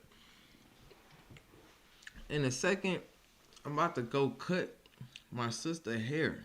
I'm talking about, I'm about to, bro. I'm trying to get some subscribers on this video. I'm about to go chop one of her motherfucking ponytails off on camera. But she'll be alright. She'll still love me. I don't even want to like right. Not gonna lie, it's definitely sticky, wicky, blicky. Woo, it's icky. Hey, Vicky, so icky, just tap it right. Damn. That nigga silly as hell. Y'all owe me a new life. Straight up. They ain't never happened to me before, Shannon. But maybe you teaching me something I don't know. I'm telling you, this is something you're gonna have to add to the arsenal. This is something you're gonna have to add to the collection. The Mango Kush, I can tell right now, this is gonna have to be something you add to the collection. You gotta bust out the Mango Kush for the holidays. What? I appreciate you, Shannon, man. I appreciate you coming spending time with me, man, and subbing. Try that again. Gotta bust out the Mango Kush for the holidays. It's so cold outside, I can't even go outside. Well, they gay. What the fuck? Unless I got a mission. That's pressure. I gotta give my mom some this. Oh my god. That's some pressure. Hold on. That's some pressure. That's gnarly. Ooh, they say me some pressure. They say some pressure. Oh, look. They said some pressure out this time. They said that shit. Oh, they knew I won't do the review. That's why. So they sent you out They knew I won't do the review. They said the pressure out the day. That's like some old school pressure. Wish I knew. I wish I knew. I wish I knew. I wish I knew. Hey, chat. Hey, on my Hey, baby. gas smoking. Potent. You got me wanting to roll up, bro. Hey, do that happen? Like it's heavier than. Bro, do that? Hey, I'm gonna check. I'm gonna keep listening to them. I'm gonna check out their beef and see which way it go. Tell them keep it on the music. But do that happen to y'all? Like, do y'all be watching somebody smoke and then just all of a sudden get the urge to smoke? Like, or you see somebody drinking or something, you're like, damn, bro, I want to go. I want to go take a shot of something real quick. Like, how did it break down so? You making me want to smoke right now, bro. It's nice gas. I'm not gonna lie to you. Hey, I gotta get. They sent this pack out free, but I'm gonna order me some more from them because I like the way it smoke. I'm gonna do some more reviews on this company right here.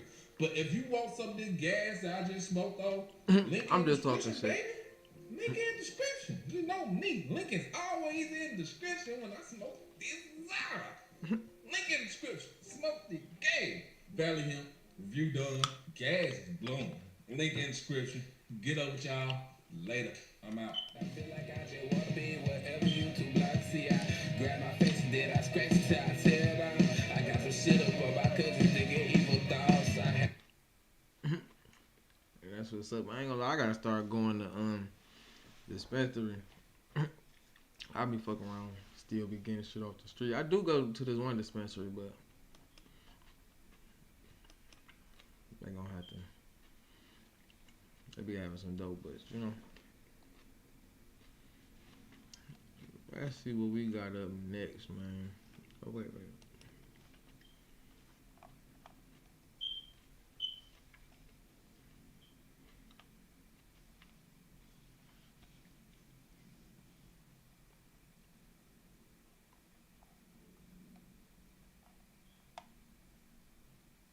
What the fuck?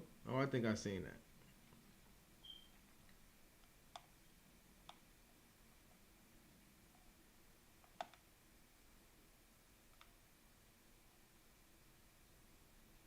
I don't even want to read no shit like that. That nigga said when he helped realize he killed his son. That was crazy. What? What the fuck? We ain't gonna watch that.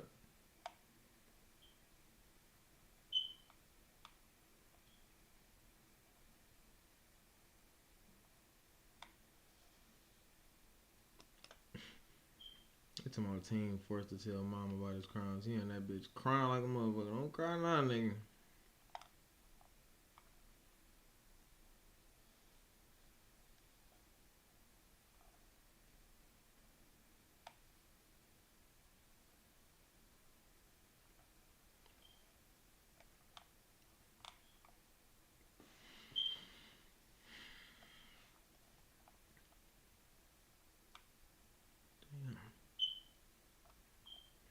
These videos be too damn long.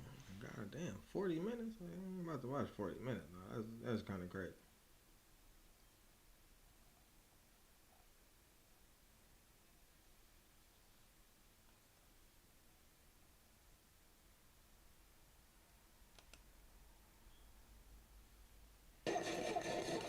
In the evening on September 28th, 2023. These niggas, what? Police ambushed and drive-by shooting. So niggas is shooting at the police now.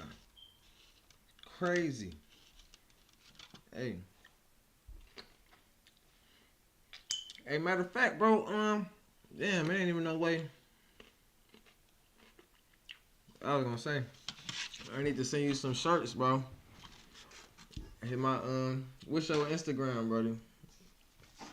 I'm gonna go on your page. If you ain't on here no more. If you is. If you is on here, J-Vo Coop. I'm gonna send you some shirts, bro. If you send me your Instagram, we can tap in. You got a P.O. box or something, I can send you some shit. I got a little clothing line. I'm trying to, you know what I'm saying, get them moving. I can't believe time is going. It's 3 o'clock. It is early still, but damn. Officers from the Albuquerque Police Department in New Mexico investigated reports of shots fired in the area. Did you by chance hear gunshots? I hear gunshots all the time. Yeah, we hear them too. So that's why I say you're asking. Alright, well, you be safe, okay?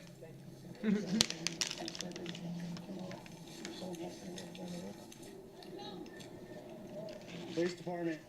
Albuquerque Police. Alright, the guy in the red, come this way too. Hey, you in the red. Come this way. Follow your buddies. Do me a favor, guys. Just put what you guys got down. I just want to see empty hands, okay? I think they was shooting, bro. Come on now. Shots fired. Alright, well, the address came out right here, okay? So we just have to make sure. Yeah, we just. You in the red shirt. Watch, step over here. Just put what you have in your hands down. You think these niggas got the guns, bro? They clearly like homeless people. Yeah. Where at? It was an artillery shot. Well, you were just saying you heard him over there. No, you could hear the shots right here. So you guys all heard him from over here? Yeah. They're doing it like almost every. Bro, leave them alone. Them ain't the people you looking for, clearly, bro. You guys are here every God night? damn. Yeah. Here every night. We're not here every night. We're across the street. We're just in the field. We're just going through. We're going to see what's over there. It's people shot or something like that. I appreciate it, boss. We're just being nosy to see what they're doing, what they had over here, because they just dropped that car off. Leave him alone, bro. Sure He's no asleep. casings or anything over here. Because the shot spotter says it's right here, and it's pretty accurate. So yeah. Albuquerque Police. Wake up, man. You all right? Yeah, man. Who's that over there? Bet, bro. Appreciate you, though. I'm gonna turn my bell on so I could, you know what I'm saying? Hold on, let me look up your Instagram. Reason right here, we got dispatch to shots fired going off right here. I didn't hear nothing. You didn't hear nothing? Go ahead and stand up and walk over there to my partner, okay? Yeah. Hey, I made a joke about, hey, where's the rest of the car? Because yeah, for real. That's weird. You're right over there. Over there to your right. Hey, you in the gray. Yeah, I just followed you, buddy. I'm gonna tap in with you. Good? Don't move. Knuckles together. And I'm gonna try to tune in to your live too, buddy. 5 detained right now. Walk this way. Watch your noggin. There you go. People coming the wrong way. That's my daughter and her boyfriend. That's your daughter and your boyfriend? Yeah. they probably seen us. Just hang out over there, okay? Yeah, we'll let you know in a minute. We're okay, They said they heard gunshots. Yeah, right here in the curb. You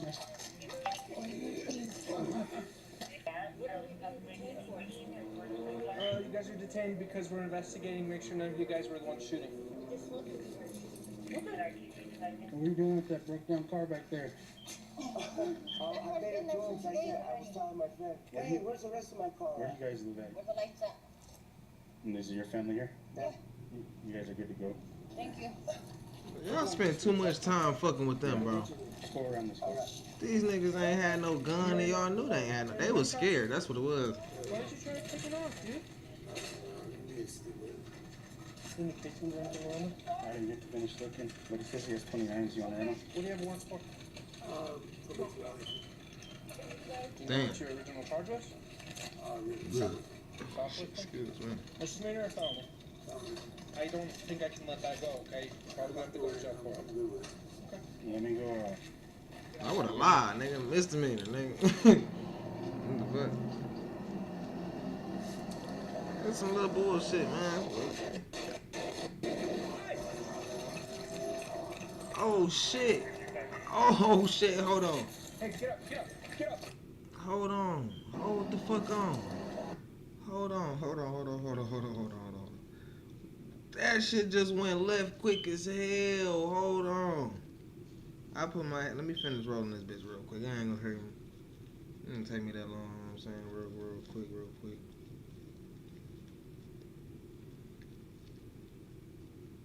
I ain't gonna lie, can't nobody roll a better, you know what I'm saying? Quicker and faster than your boy Brody.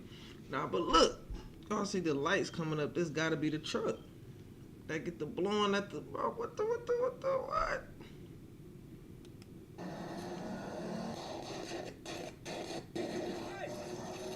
What the fuck?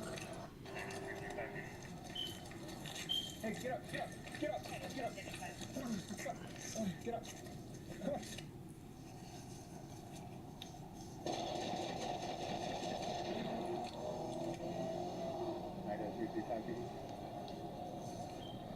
You good, Ralford? What the hell, bro? That shit just went left as hell, quick as hell. Durango heading eastbound on Chico.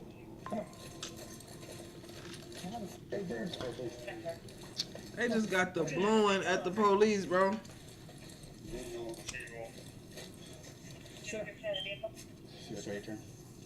There's a black Dodge Durango going eastbound towards Wyoming. You good?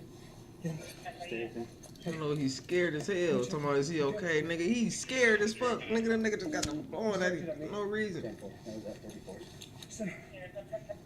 I don't even like the police, but that was crazy. Bro, unhandcuff the nigga, bro. What the fuck? Why is he still handcuffed? They shoot, bro. You know what? Fuck it. Fuck the police. This what the fuck I'm saying. They on some bullshit, dog. This nigga is still handcuffed and they just got blew at. Bro, let him go. Still have a visual on that area. Negative. Did you have 26? We weren't able to see it. It sped off really fast. Did that right to there? Fucking crazy, dude. That's off the hook, bro. I almost took off with him on the curb, dude. I still haven't finished looking.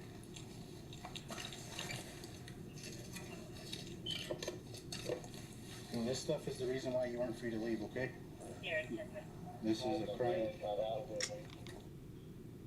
Bro, I done fucking damn. In the evening on September 28th. I done fucked up. My bad, y'all. I done fucked up. Really difficult to decipher. I done pressed the button. No, you finished looking. But this is some bullshit, bro. Talking about this is a crime. What the fuck is that? This stuff is the reason why you weren't free to leave, okay? Drugs. Let them get high. No, it was yours, man. Yep. I didn't see the shooter, did you? No, it was out of the driver's side though. That's like in the back of the door. What's that? Slow us down. We're about the fire station now. Back in the car, the left-hand side. I'm ready to shoot back, dude, but... The shooter's gonna be the back passenger driver's side. In the footage, the location of the weapon is extremely difficult to decipher. The gun appears to have been fired from above the roof on the driver's side, but this isn't enough information to determine exactly where the gun was aimed. As the vehicle zooms by, the driver's window appears open, but it is difficult to determine if the back window is open or not. Regardless, officers would soon get to the bottom of this mystery. Hey, you guys good? That's fucking crazy. Yeah. Yeah. Drive by. Oh yeah? Did you guys see it? No. Yeah, driver. You guys go wait inside, okay? Because we don't know. Okay. We just want you guys to be safe. Yeah. No, they were shooting at us. All right, bro. You guys be safe. All right, man. We're gonna go get you in a car where it's a little bit safer, okay? 1, 2, 3, 4. I'm like, fuck no, don't leave me in no car, nigga. Take me to jail. What is that? You got a purse on? What is that? Bag. You know, if you take your bag off, then we'll address your handcuffs for you, okay? See, Casey. I got one right here. Appreciate you, man. I'm glad you're okay. Nigga, let him go. I'm gonna give you one more click leash, okay? In this moment, patrolling officers appear to have found the Dodge Durango in question. Officers believe the driver dropped someone off and then continued driving away. A moment after, officers split up to apprehend both parties. Have a seat on the curb for me. Have a seat. You're being detained and out for release. Put your hands up. Put your hands up. Get on the curb! Get on the curb! Get on the curb. Hey, hands up. You have weapons on you?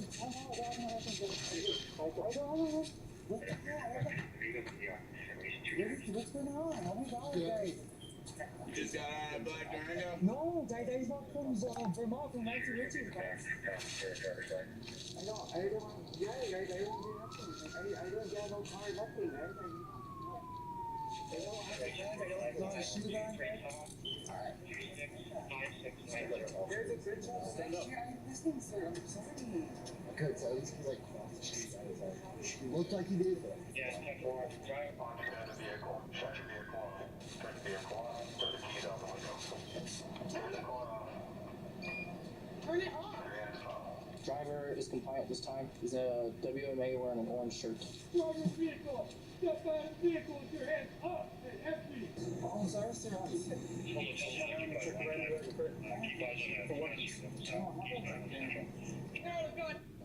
Do it now. Climb out the window. You better figure it the f out right now. He said you better figure it the fuck out right now. This rubber bullet. You understand?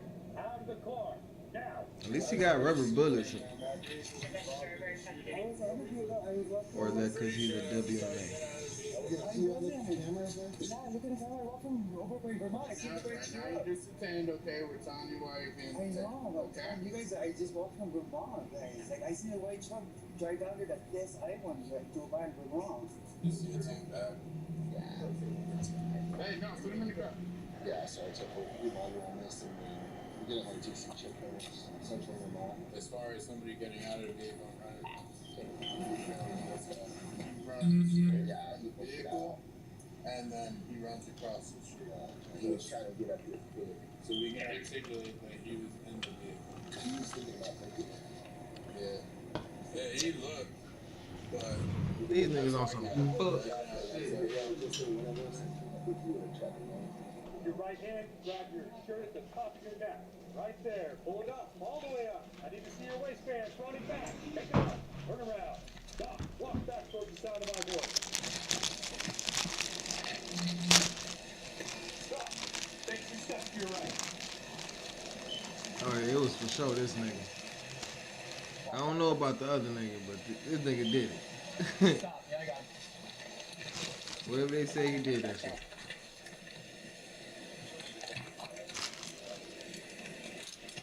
Walk backwards. There's nobody in the vehicle, you guys are... I'm sorry. Stop. Face the car. Why the fuck would you shoot at the police? Is everyone else inside? No, there's not. Is there any weapons inside? Yes. My work knife. Your work knife? Any guns? No. Separate your feet. Separate your feet more. I'm not gonna lie, there's a 9mm on in the car? Okay, come on. Okay, which seat? Which seat? My vehicle. Okay, sit down. Hey, Sarge. This is the car, rider side. Driver side? Yes. Bottom. No one else inside, is what it says. Oh, you can search my pocket. Sit down. What am I supposed to be looking in your pocket for? Alright, Max, you wanna hold the hot side? We'll clear it from here. There's someone in the car. Hey, what is this? That's a wax pen. Okay, sit down that way. I don't know if he physically shot him. Can you identify the passenger that was in the vehicle? Negative. That's it. Clear. So it says there's a gun. I don't see no gun. Clears. Hey, I found the gun. It's underneath that seat. Do you have an ID in New Mexico? No, I do not have one at the moment. Have you ever had contact with police before? It's my first, well, it's not my first time, but that's my first time. There's like a bunch of stuff in the back seat. Yeah. So this might be the Durango related to the homicide. Damn. Probably would shoot at 31st. Yeah. So this is Durango? And if he's associated with the then this might be that to be the vehicle. Any relation to that homicide yet? There's like 5 reports. I don't know. Okay, go pull that up real quick and check so I can tell if I need to call homicide for this call. The officers appear to bring up that a Dodge Durango involved in a homicide might be the same one that they just pulled over. Based off court records, the individuals involved in this incident are not connected to that homicide. You said you're working on a driver's license, right? When you say you're working on it, why haven't you gotten one, or what's up with that? Actually, you know what? Actually, no, stop talking. I'm gonna stop asking questions, dude. And then Alfred has a guy in his car. Jane, do you want me to speak the casings for now and head over? We don't know yet. We were running him when that's what I was telling Alfred too. I'm gonna just check your words and confirm them. If they're not felony, then I'm gonna let you go. Yeah. Okay? You have 3 felonies confirmed. Please advise your hands body one double. Send them over. Thank you. He was in cuffs, so it's kind of. It appears officers did end up sending this individual to jail over his felony shoplifting and bail jumping warrants. It was not his lucky day after all. So bad for homeboy.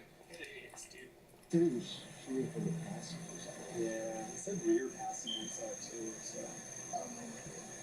I just wonder if that's for sure the vehicle that 54 is like for sure the crazy. I didn't think they were gonna say yeah, if they were shooting him down. I mean, it's crazy regardless, but I just assumed I saw someone come up with their helmet. It has the same like bar light that a Durango would have. No, it was for sure Durango. He said it's the one they have is a Citadel. It looks just like a. It has the Dodge. Oh yeah, he dropped off one passenger, I think. He whipped into that smoke shop real quick, but he saw me, and somebody had eyes on him, and they jumped out on the passenger. But there's a gun in the back. I know. I think so, but I can't tell. I'm not gonna go inside of it yet. So. Casey's over here, I'm pretty sure now. Sweet. Cool dude. These guys is there, I mean, I don't think. He said, cool dude, fuck these guys. It might have been driver, it's just going fast. 16, saying it's a back passenger. And I thought it was a back passenger, but Ralph thinks it was a driver. He says, I bought the gun off the street. See the text report? 9mm, alright? Oh, wait a minute. What's up, man? Anybody talk to you yet? Alright. Hey, before I talk to you, I want to just read you some questions, okay? You have the right to be inside. Your car drove by my officer down the street. They shot him. Okay, sure. Yeah. It's not an accident. The good thing when we scoop those casings up off the street, tag your running evidence, we testify. There are criminalistic detectives. They're going to tell me exactly what you don't want me to tell you. That those bullets are going to be casings are going to be the exact match. So you consider your people. I'm not trying to get shit up, bro. That's what I want you to tell me. I'm kind of saying, bro, I have a gun. I brought it up the street. I did. Today, I didn't shoot nobody. What are you doing? Tell me. Did you shoot that gun? I got the gun up the street, bro. I just had to take a couple shots today, bro. I actually felt a little excited, so that's what happened when this happened. I don't know what other question you want to ask me, but I'm just trying to get the truth. can't see the two cops standing in the road when you decided to do that? No, I did not. Stupid. The uncertainty from the officers appears to vanish as the suspect admits to sticking his gun out the window while drinking and driving after buying it off the street. The driver was promptly arrested and charged with 1 felony count of shooting from a motor vehicle without causing great bodily harm, 1 felony count of aggravated assault upon a peace officer, 1 petty misdemeanor count of negligent use of a deadly weapon, and 1 petty misdemeanor count of driving while under the influence. After his arrest, the suspect was issued a no-bond hold, meaning he would be held in jail until a verdict is reached regarding his court case. He faces 4 to 8 years in prison if convicted on all 4 counts. 6 months later, in April of 2024, he entered a plea deal, submitting a no-contest plea for both of his felony charges. A month later, he was sentenced. The New Mexico court website indicates he was released on recognizance and is under strict pre-trial supervision, implying he was sentenced with some form of probation or parole, the duration of which is not publicly available. Beat me to it with the dart. Sorry. What you gonna beat up? Dinner. You want some wings? There's like 13 of them in there. It's Thursdays. Protein. Wait. Bogo. Huh?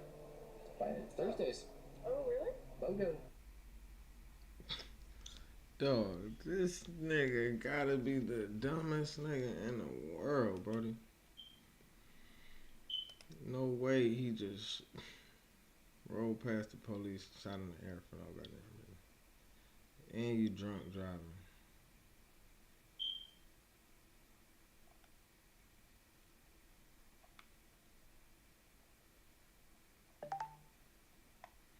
What it do, man? Who's still rocking with me in this bitch?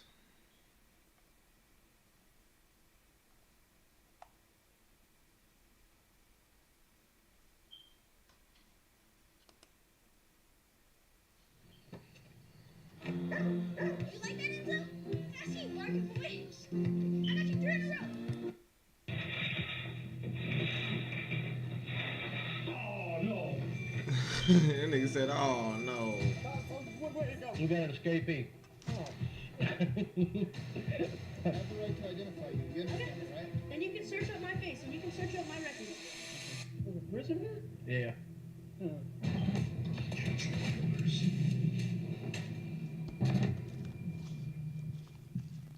Cops are skilled professionals trained to sense trouble. But what happens when these law enforcement experts find themselves outsmarted right before their eyes? I promise you I'm not no damn person escape. You'd have done wrong by now. Here are 5 instances of cops being played in their own game. Starting with the case of Richard McNair, who is currently standing with Officer Carl Bordelon. Officer Bordelon stopped him while Richard was running on a railroad track near Ball, Louisiana.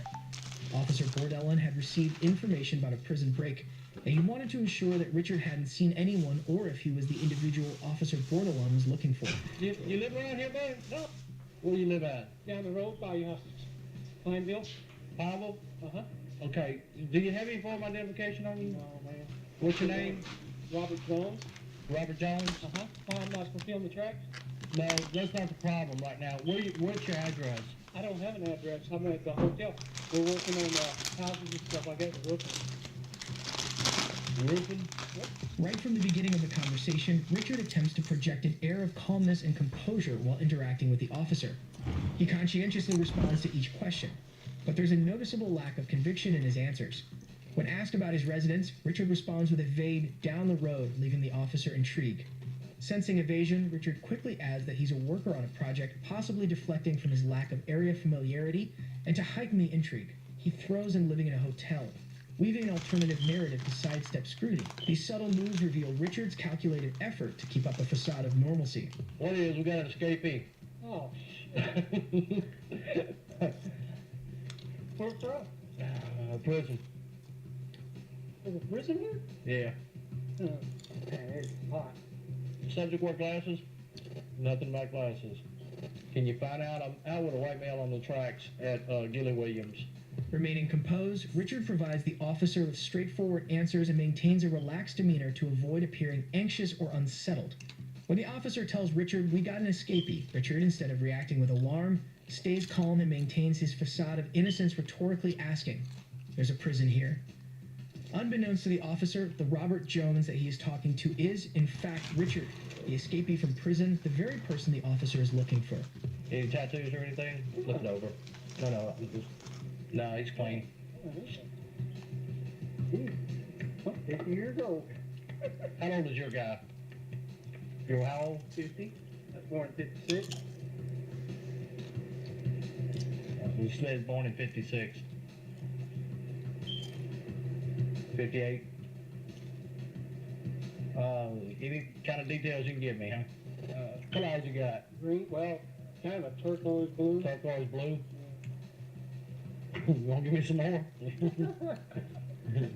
Call my little brother, man. Do right? No, it's not. No, it's short hair. My guy's got skin cut hair. He's got a beard, well, a goatee like. While many guilty suspects typically respond with concise and cautious replies when facing the police, Richard took a different approach. He was intent on presenting himself as an ordinary individual, providing firm responses and even making jokes with the officer. I guarantee I'm not. You know the bad thing about it? What's that? You're matching up to him. That sucks, doesn't it? Yeah. Where you staying at? That Titusville or Titus Inn? Titus Inn, little old. Where's that at? I don't even know that is. We just got into town about a week ago, and he dropped me off the jog. I always drive about 12 miles a day. Where'd he drop you off at? Up there on that road by, there's construction going on up there, houses. And he dropped me off, and he'll be back at the hotel in about probably 10 minutes, 15 minutes. Who y'all work for? It's his, I know, what's the name of the company? Phil's Roofing. Okay. Did you go through a broad patch or something? Well, yeah, roofing. I always roof in shorts and cut my scratching up on, the roofing. That's why your knees are all cut up? Yeah. Or y'all got pads? Huh? Y'all wear pads? Hell no, too hot. They rub the pads rub your back of your legs and stuff. Where are you from? Huh? We're originally Dallas, Texas. I mean, that's where y'all that's stay where we're out of. Out of Dallas, Texas? But what's your name again? Jimmy Jones. While talking with Richard, Officer Carl noticed cuts on Richard's knees, possibly from a barbed wire during the escape. However, Richard dispelled suspicions by claiming the cuts were from construction work. It's not a day. This cop is retarded. It's a season. Despite the potential giveaway, Officer Carl appeared to buy into Richard's story.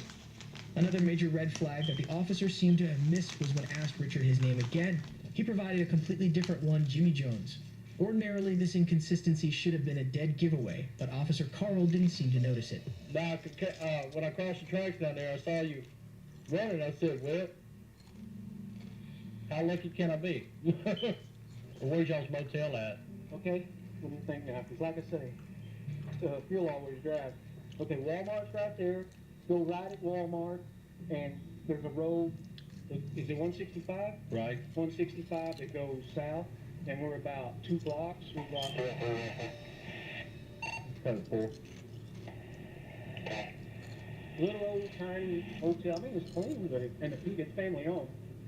Little tiny hotel. Yeah, like a motel deal. It's parked up there. I promise you, I'm not no damn prison escape. You'd have done run by now. You know that yourself. You'd have done run by now. Well, I'm sorry to have to hold you up. Hey, no, I'm just doing my job, man. I know you are. But, yeah, just be careful. You'll probably get stopped again, okay? Don't be alarmed by it. Your cell phone number, so I can have whoever calls you? Just call. You got a cell phone with you? No, hell no. I don't even have a cell phone or anything. Just call 911 is all you got to do. They'll get a hold of us. All right. That's our quick line there. Have a good day now. Be careful, buddy. Thank you. All right. This was the last time Richard was seen for the next 18 months. However, later in October 2007, Richard was finally caught and apprehended in New Brunswick after he was identified driving a stolen vehicle. Richard might have gotten lucky with his escape, however, the same cannot be said about the next person we'll cover. On October 18, 2019, 17-year-old Quantrell was arrested from his classroom at Orfordville Parkview High on suspicion of strangulation in an August 1st assault. Damn. He was brought in for questioning in the Rock County Sheriff's Office and placed in the interview room. However, as soon as the teenager entered the room, it became clear that he had no intention of staying.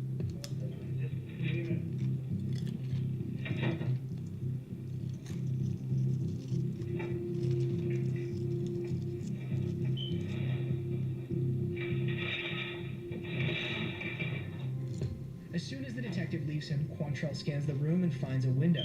Without thinking twice, he opens the blinds and pushes the window before diving headfirst from 12 feet up. CCTV outside the building captured him making a run for it.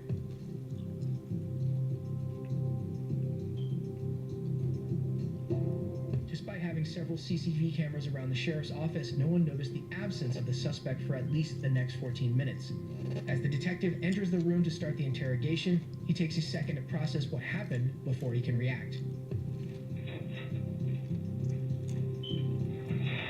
Oh, no. Police frantically started looking for Quantrell, and it was only 3 hours before he would be found again, hiding in his friend's house. At the end of the day, all Quantrell achieved from trying to escape was 5 more years behind bars for escaping police custody. However, Quantrell wasn't the only one who was daring enough to escape from the police. On March 7th, 2022, Joel Sanchez Delgado, a 41-year-old facing drug trafficking charges, was escorted to a courtroom in Little Rock for a routine appearance. He was seen wearing a neck brace and using a wheelchair, supposedly due to injuries he supposedly sustained during his arrest. However, as you'll see, Joel wasn't actually injured. The wheelchair was a calculated move to outsmart the authorities. What'd you say, OJ? Hey, you see a shoe back there? Where is it? I'm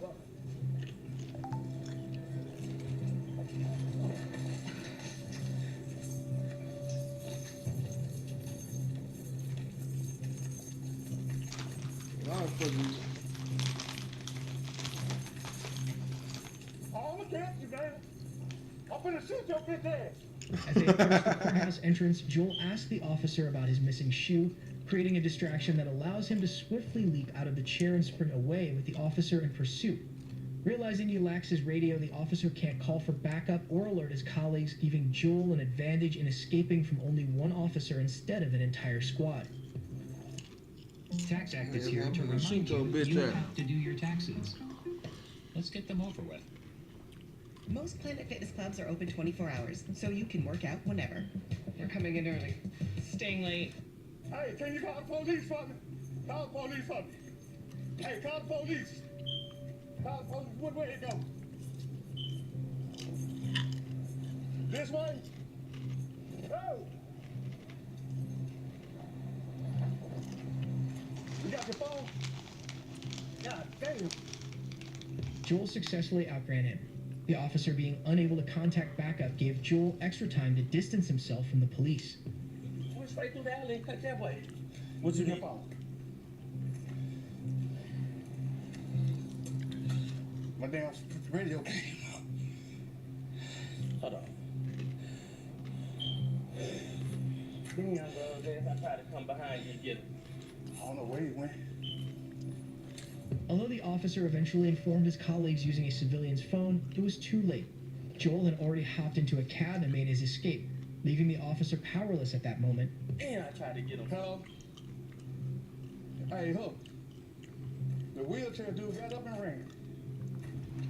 Yeah. I couldn't catch his ass. And my radio was in order. I had my camera on though. The wheelchair dude. I couldn't catch him. Tim had pulled off. Joel's freedom, however, was short-lived as just a few hours later he was caught and charged with felony escape, which will add 5 more years to his sentence along with other charges. And this is Delgado now, after a taxi cab ride to West 65th Street. The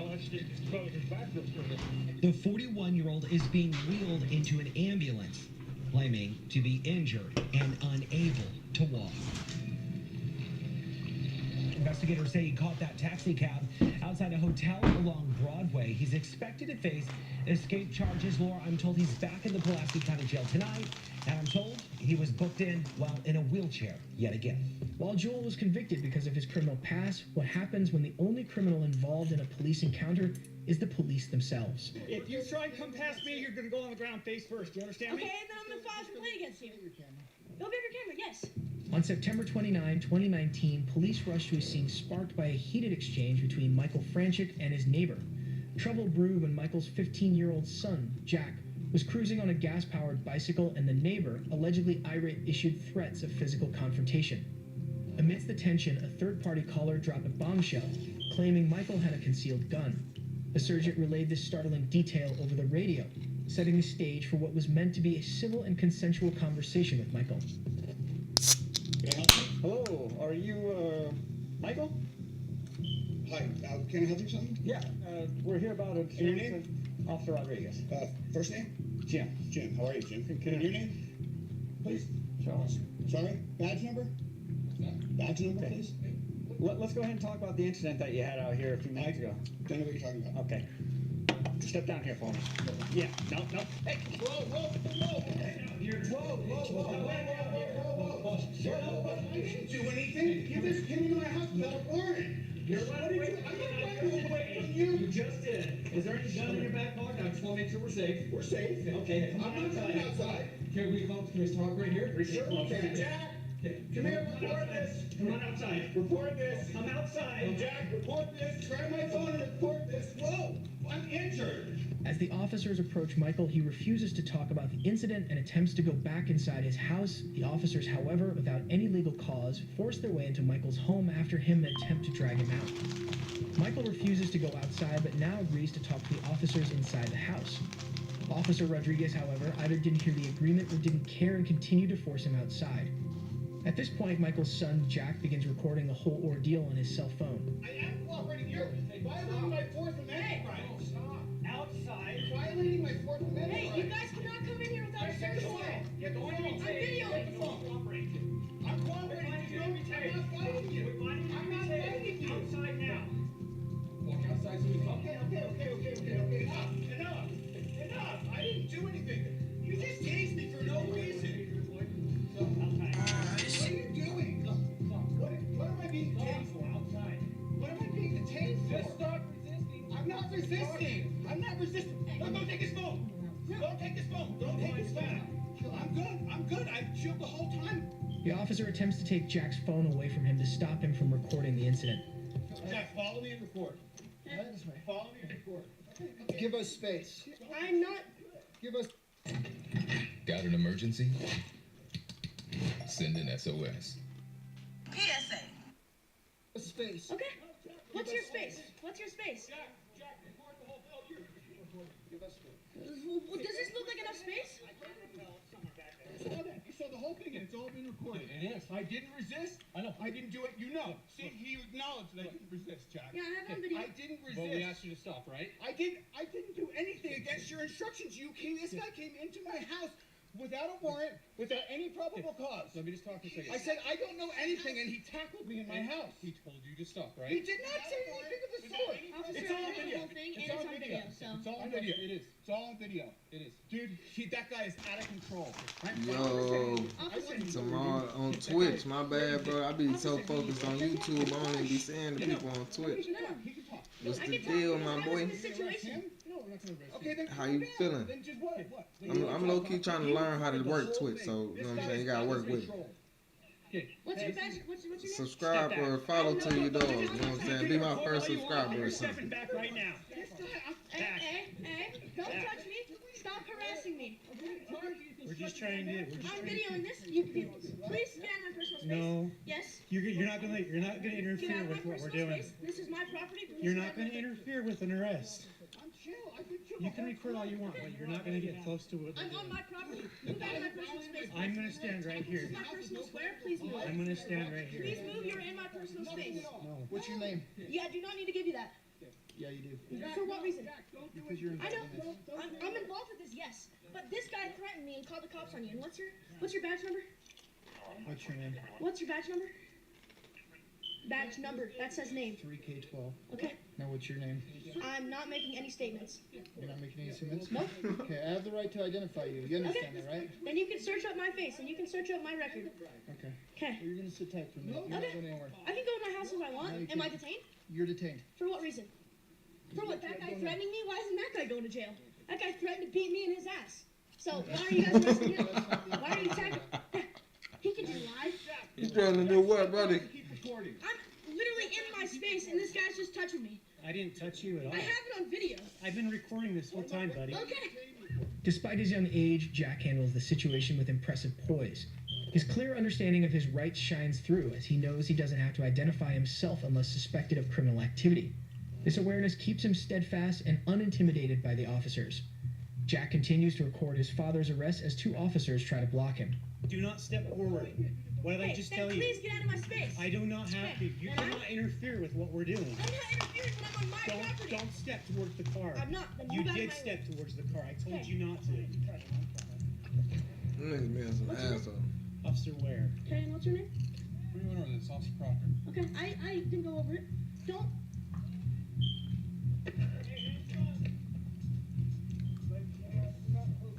You can't. Hey! Stay back. I'm going in my house. Stay back. I'm going. If you try and come past me, you're going to go on the ground face first. Do you understand me? Okay, and then I'm gonna file a complaint against you. Go grab your camera. Yes, I'm allowing you to do that, but you cannot walk in my house. Okay, bye. Bye. I have 3 cops on me, and I'm 15 years old. Cause you guys intruded my house. So you were the one driving up and down the street on the motorcycle? I was on my gas bicycle. Okay, that's a gas-powered vehicle. You have to have a driver's license. No, you don't. Yes, you do. Not when it's 50cc and you have a permit for it. Once again, Jack is correct. Motorized bicycles are not fucking required their to ass have a up. license as long as they are under 50cc and don't go over 30 miles per hour. The officers then walk away and talk among themselves to discuss what Michael can be charged with. At this point, I don't even really care what their story is. No, I believe our independent witness, and given their demeanor, the question is, you know, I want to talk to him to see if there's any threat with the gun, but he wouldn't mention that, I bet. She said she didn't see it until he was walking back over here. But he said he saw it too? Oh, Or no? No. Okay. He didn't, So she didn't say anything about it. And I didn't want to suggest it. I just wanted, what did you see? And that's what he told me. And So that's what he she didn't told me. mention that? No, he didn't. These police officers are some bitches. Well, if he didn't threaten anyone with it, there's no... I don't No, think it was there's just a sense of concern for trying me. to- Oh, no, absolutely. But I don't think there's any reason to try running along to get in the house. No. We'll identify him through him. I'll just do TLO or whatever. Okay. And then the friend, I've got his He's a information, bitch. their statements. I couldn't care less because they're not No. cooperative. I'll just refer to the juvenile courts. If they want to screen him for charges, great. And if they For don't, Raleigh and the motorcycles or whatever. yeah. Yeah. I mean, I doubt that goes anywhere, but, you know. You know, let's I be would've some gone and talked to assholes. everybody, You know, and he said, she said, I would have written it up and said, here's the report. That works. And then he does this garbage. So I'm gonna. All he arrest gotta him try to do is for, go back failure to to side obey out. lawful command, resisting, disorderly. Yeah, disorder. that's good because it got her attention too. Yeah. The sergeant That's dismisses crazy. Michael and Jack's side of the story, citing their demeanor. However, acknowledging Michael's concealed carry permit, they assert his entitlement to carry a gun unless he brandished it in a threatening manner. An allegation that no one, not even the neighbor, has made.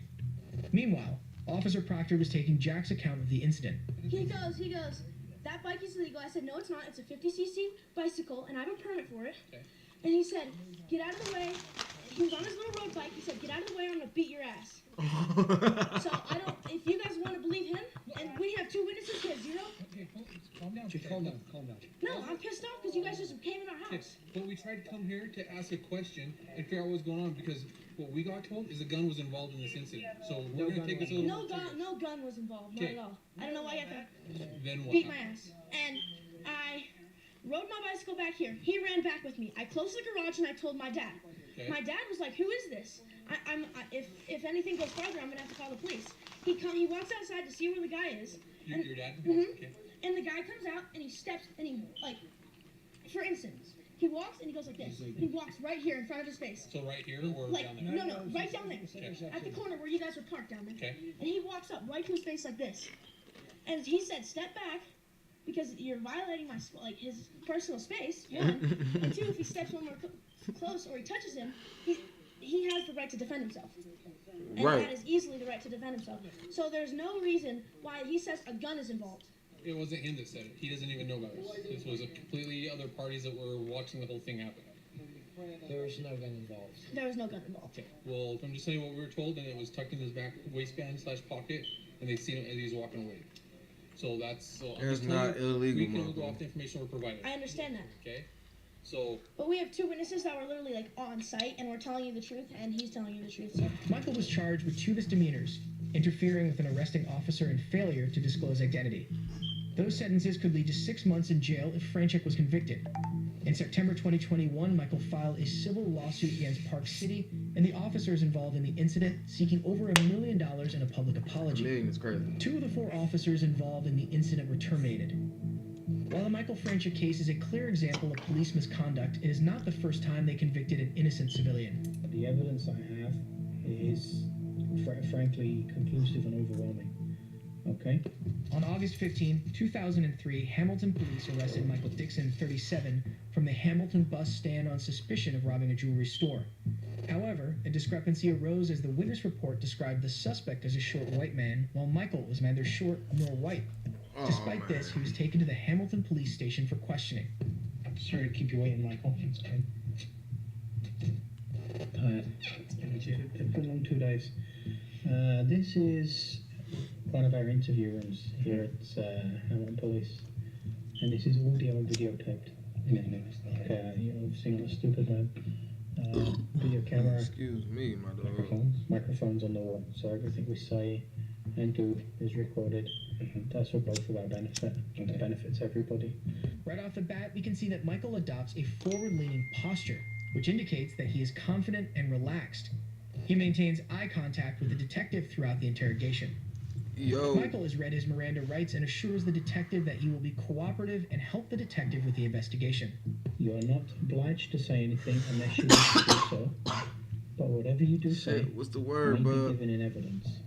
Well, that's fine, because what I have to say is... Where you at? Where you from? What you on? Okay.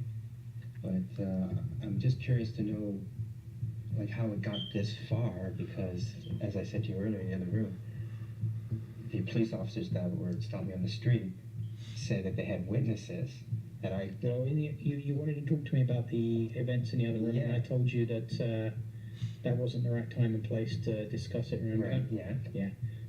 There's one other thing I have to tell you before we discuss this, okay? Okay. And that's that if you've spoken to any police officer or to anyone with authority, or if any such person has spoken to you in connection with this case, I want it clearly understood that I don't want it to influence you in making any statement. Michael tries to remind the detective of the witness report, however, for some reason, the detective decides to reject the evidence altogether. Why we're here is because earlier tonight, you were arrested for breaking into a jewelry store on John Street South. Now, your innocence and guilt in this, quite frankly, isn't an issue. The evidence I have is, frankly, conclusive and overwhelming. Okay? So I'm not even going to ask you if you did it. What I have to ascertain here is what kind of guy you are.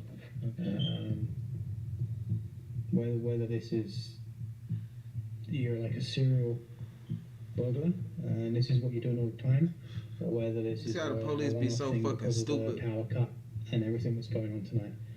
That's all we're here for. Okay, I understand your position. Like I said here, I didn't do it, and you've heard that a million times, I'm sure, in your career. But it's just, ask me questions. That's all I can do is answer them, I guess.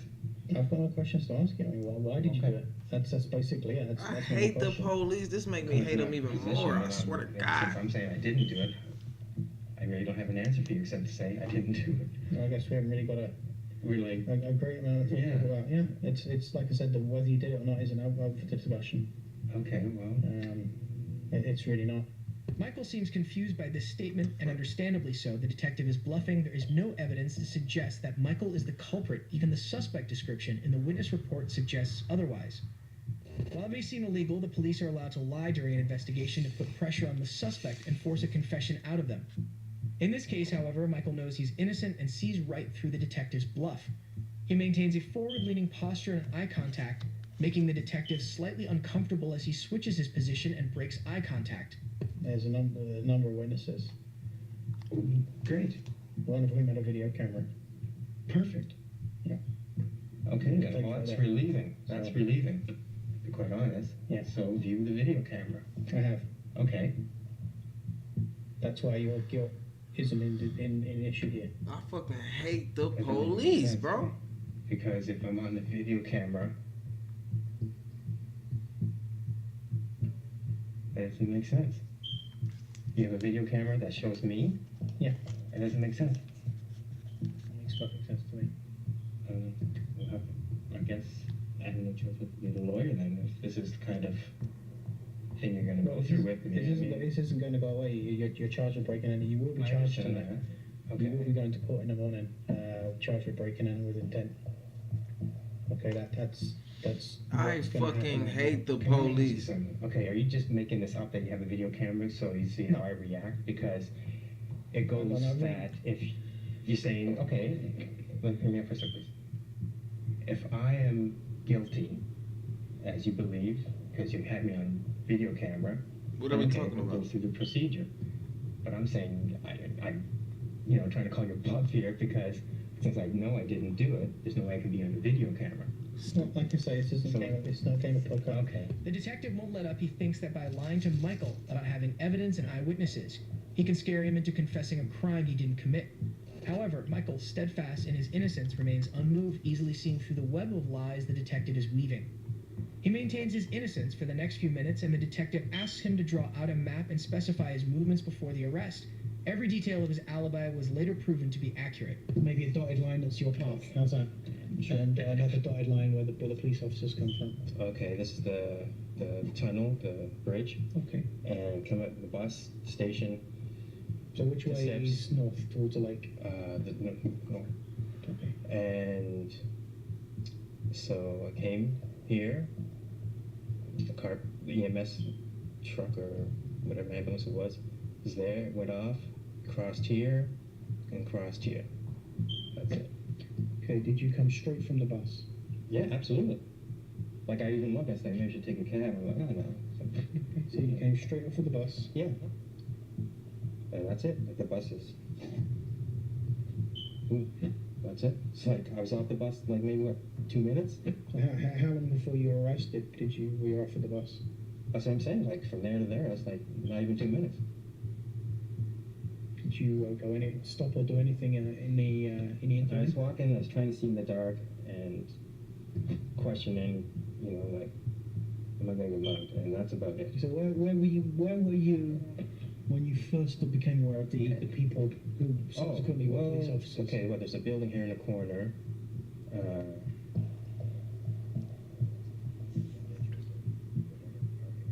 There's another building here. It might have been something. I think actually I was walking.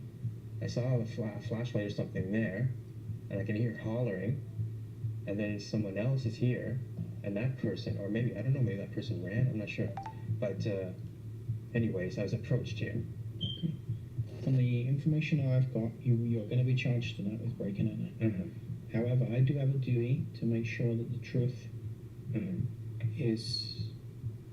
basically the truth is paramount, and the true version of events is paramount. And I have a duty to investigate all of this, and I will investigate it.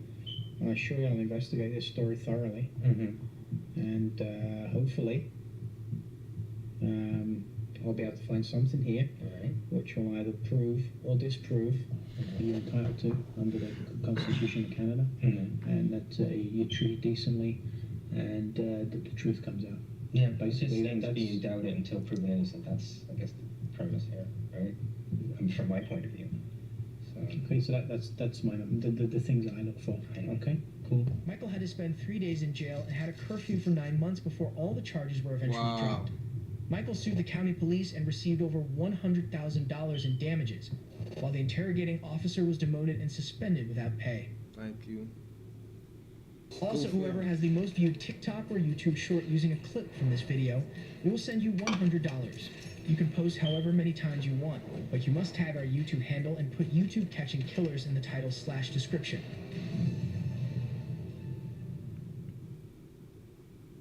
Do you have that really great non-alcoholic beer? Athletic? Look at that. Go to show you that the police just be fucking talking.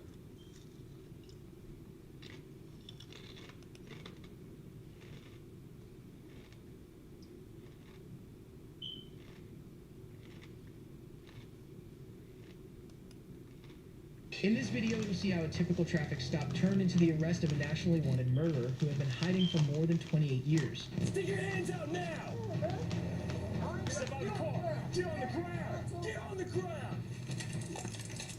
And later you'll see the exact moment police realized the man they pulled over was actually the leader of one of the world's most dangerous gangs. Any weapons on your AK, pistoles? I think I've seen this already. But let's start with the time a cop realized they were feet away from a suspected murderer. On August... I already seen this.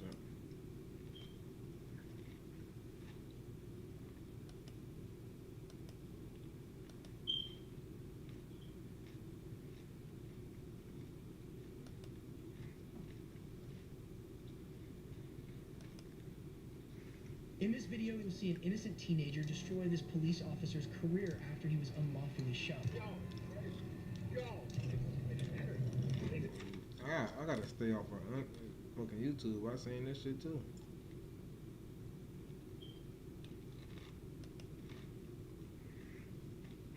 From a friend's house when he's pulled over for using his rights within city limits. But despite his clearly sober behavior, the officer suspects him of DUI and won't take no for an answer. Hi there. How you doing, sir? Good, how are you? Good.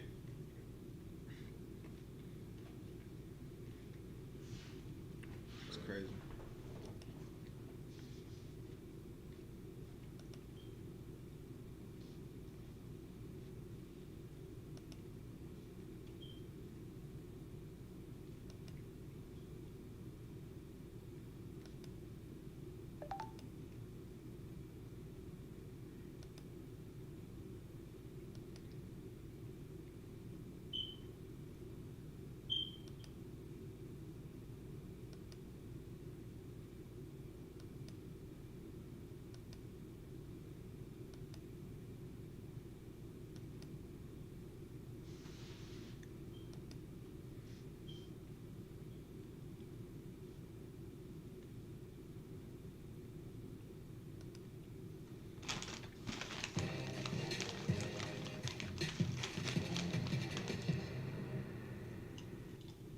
What name did you come here under?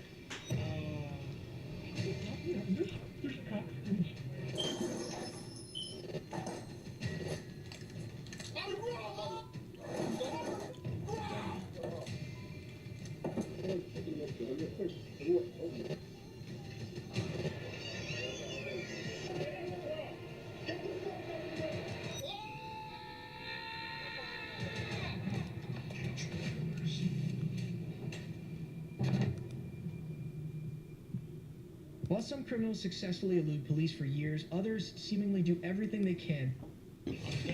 What are you gonna do?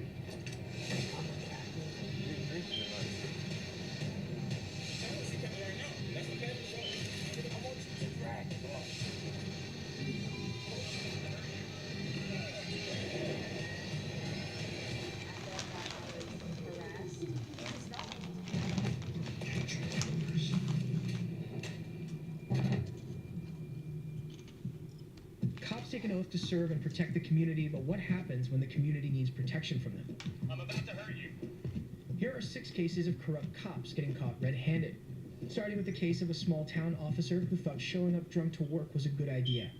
On October 27, 2018, at approximately 7:40 p.m., 38-year-old Piqua, Ohio officer Justin Augustine contacts Lieutenant Rick Byron to report a single-vehicle accident. But there's only one problem. He's the one who caused it, and when Lieutenant Byron arrives, he finds Augustine. But he realizes there may be more behind the accident. Come here. Let's go out here in the garage. You gotta put your weapons away. Come out here, we'll talk. Hold on, man. I seen this one too. The car's just being taken to Lumpkins. What's going on there? Huh? I don't know. What do you mean you don't know? You're gonna get tased again. I'm about to hurt you. Stop. On October 27, 2018, Roswell, Georgia police apprehend a suspect allegedly tampering with vehicles at an apartment complex. You are under arrest. All right, buddy, have a seat. He started kicking the partition. He started kicking the windows. He started kicking the doors as hard as he could, like double both feet. But when the suspect becomes disruptive and Officer Daniel McKenzie pulls over, his startling reaction seals his fate. You're gonna get tased again. Lay down. I deployed my taser to his hip. That stopped him momentarily. Don't do it. Why did you tase him? Hey man, surrender. I'm gonna be violent. I'm about to hurt you. Stop. Come here. Come here. Come here. Come here. Come here. Stop. Stop. Come here.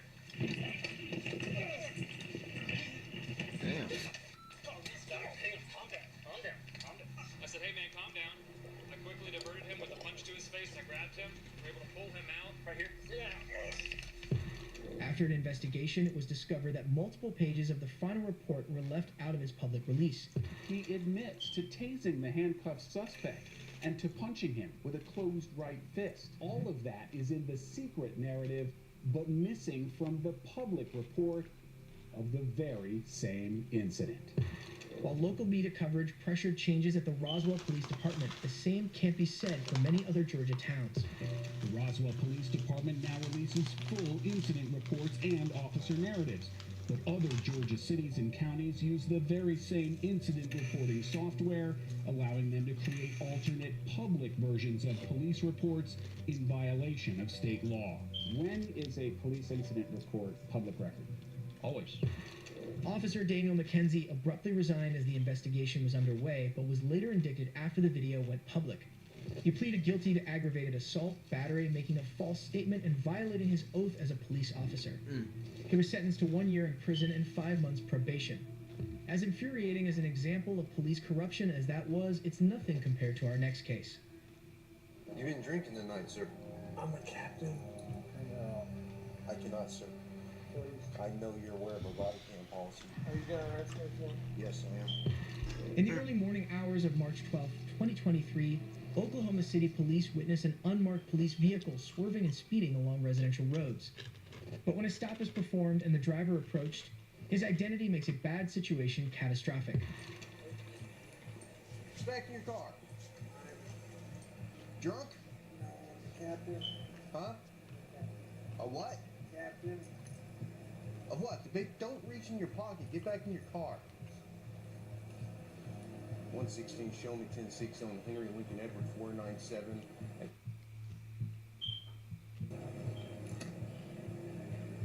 Have a seat. I will. I'm not. You've been drinking tonight? I just got a ride. You've been drinking tonight, sir. I'm a captain of the police department. What police department? Oklahoma City. What division? Investigations. What are you doing pulling in here? My mom and I stay here. You been drinking?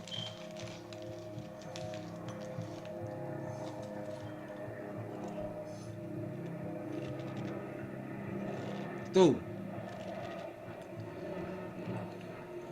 How much we had to drink tonight, sir?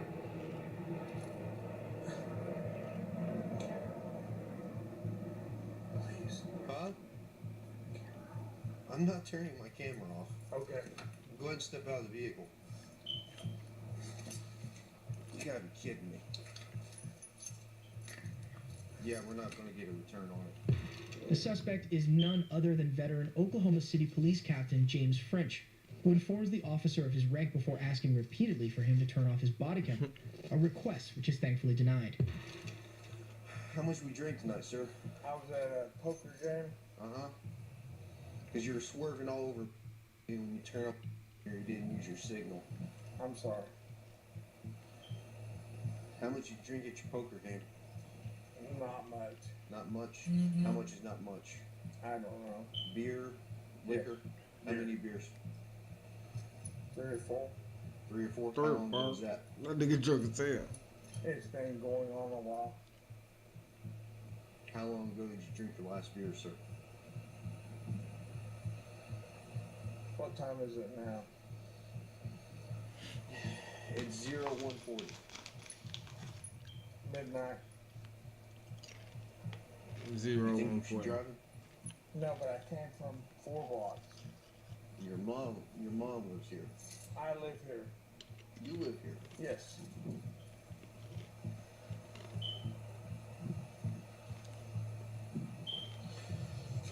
Forward to the rear of your vehicle. Okay. You got any weapons or anything on you? I do not, sir. Just turn around, I'm gonna pat you down. Go ahead. Do what you need to do. I promise you I'm not a problem. Okay. Can I shut my door? I'll shut it for you. Just hang out there at the rear of your Chevy.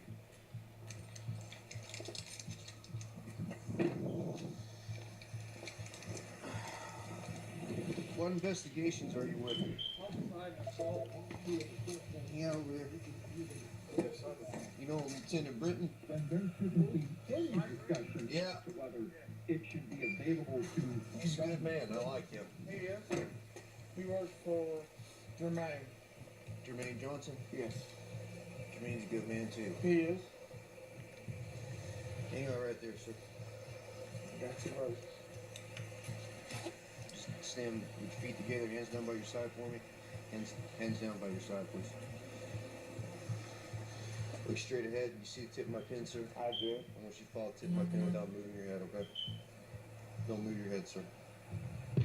Despite French's rank, the officer treats him as if he were any other DUI suspect. The 32-year veteran is perhaps more aware than anyone of the world of hurt he's now in and stays as polite as possible as a result. Yet when his field sobriety test gets off on the wrong foot, he again makes his impossible request. Do you understand these instructions I've explained to you, Mr. French? You may begin.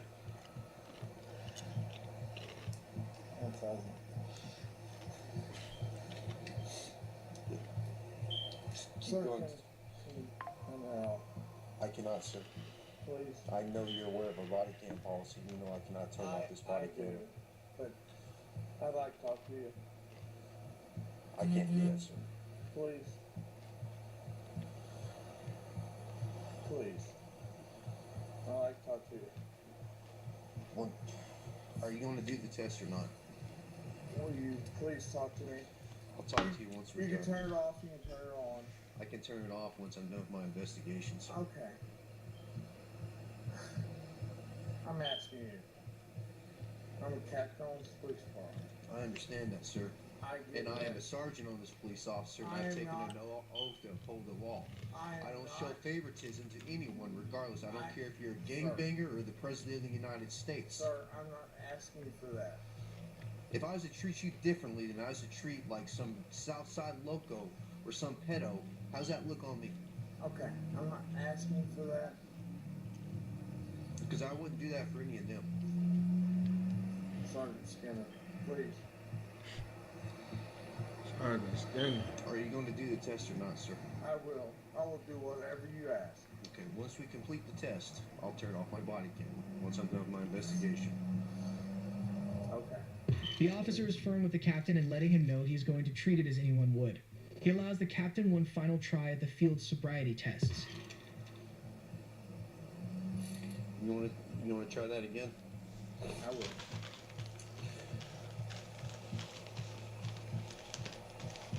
You may begin.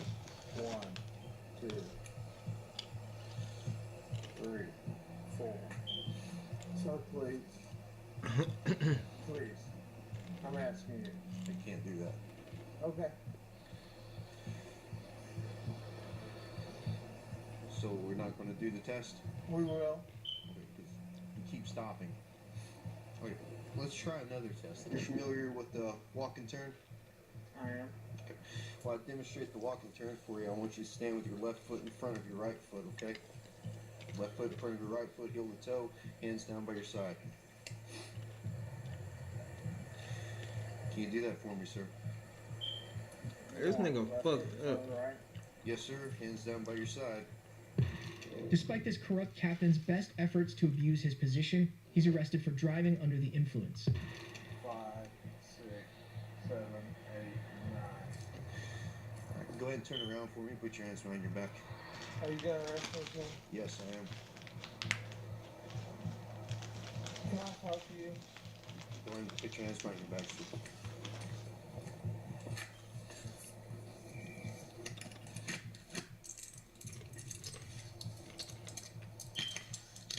Can we get the camera off now? Yeah, we'll turn the camera off now.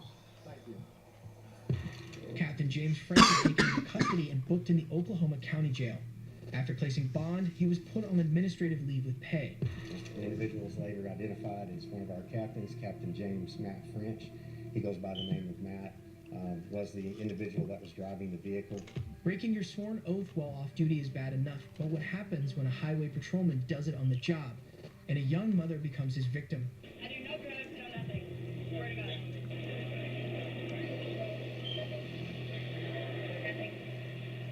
I felt like like I was harassed and stopped. On August 15, 2019, Tennessee Highway Patrolman Isaiah Lloyd pulled over 29-year-old Patricia Wilson for allegedly not wearing a seatbelt.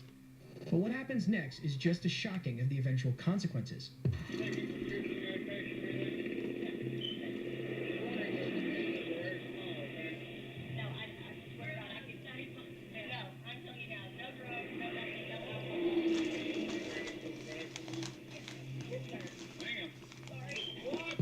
Lloyd accuses Patricia of being under the influence, even though she adamantly denies it and her speech is clear.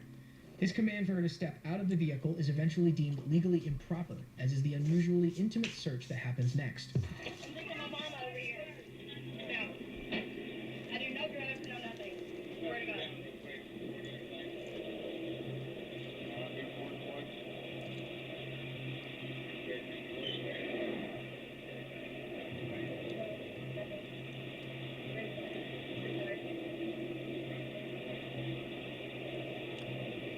As you will soon see, what appeared to be a typical pat-down was in fact far from it. The officer then asks her to perform various field sobriety tests on the side of the road.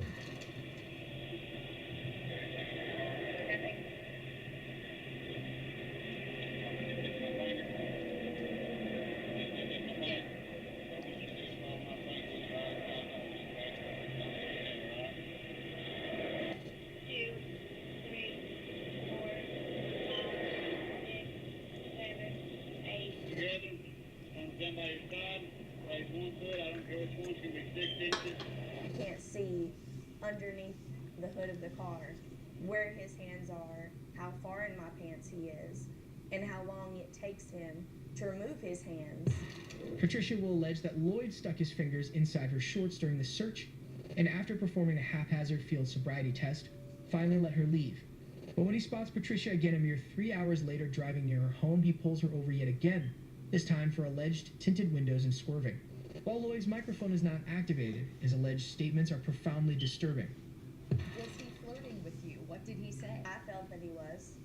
When he said we have to stop meeting like this, I felt like that was a come on. Lloyd, who had a history of disciplinary action, later claims he has no memory of the second stop.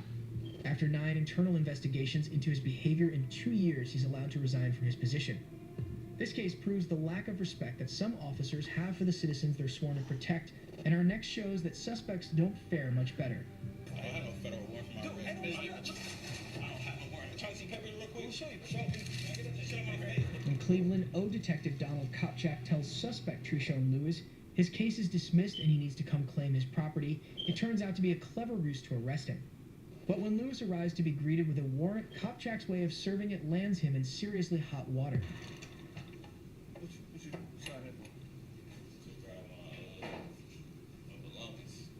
You got somebody come down for you? Yes, man. That's Kopchak. Detective? Alright, put your hands behind your back. Why is it up? Turn around, put your hands behind your back. Say that. Because I asked you to. What you want to? Because I asked you to. Put your hands behind your back. You guys trying to arrest me? Put your hands behind your back. Put your hands behind your back. Put your hands behind your back. Put your hands behind your back. What I'm arrested for, though. Mr. Lewis, what I'm arrested for? Okay, fine. You have a warrant for your arrest. I don't have no federal warrant for my arrest. I'm not charged with it. Put your hands behind your back. Mr. Lewis, put your hands behind your back. I'm not charged with it. I'm going to take you to the ground. Put your hands behind your back. Put your hands behind your back. You have a warrant. Put your hands behind your back. I don't have no warrant. Put your hands behind. Oh, jeez. Shut up, man. Stop resisting, dude. Stop resisting. Put your hand behind your back. Mr. Lewis, you have a federal warrant. Put your hands behind your back. Put your hands behind your back. Lewis, put your hands behind your back. Put your hands. We'll show you the paperwork in a second. Show me papers right now. Put your hands behind your back. We'll show you the paperwork. Show me papers. Bring your hands. Mr. Lewis, show me papers in a second. Mr. Lewis, put your hands behind your back. Put your hands behind your back. You have a warrant. We'll show you the papers. Show me right now. We'll show you the paper right now. I don't have no federal warrant. We'll show you the paper. Someone got a taser. We will show you the paper. I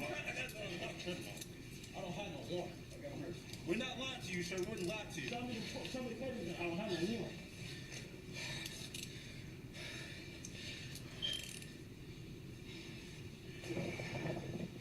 Stand up, sir.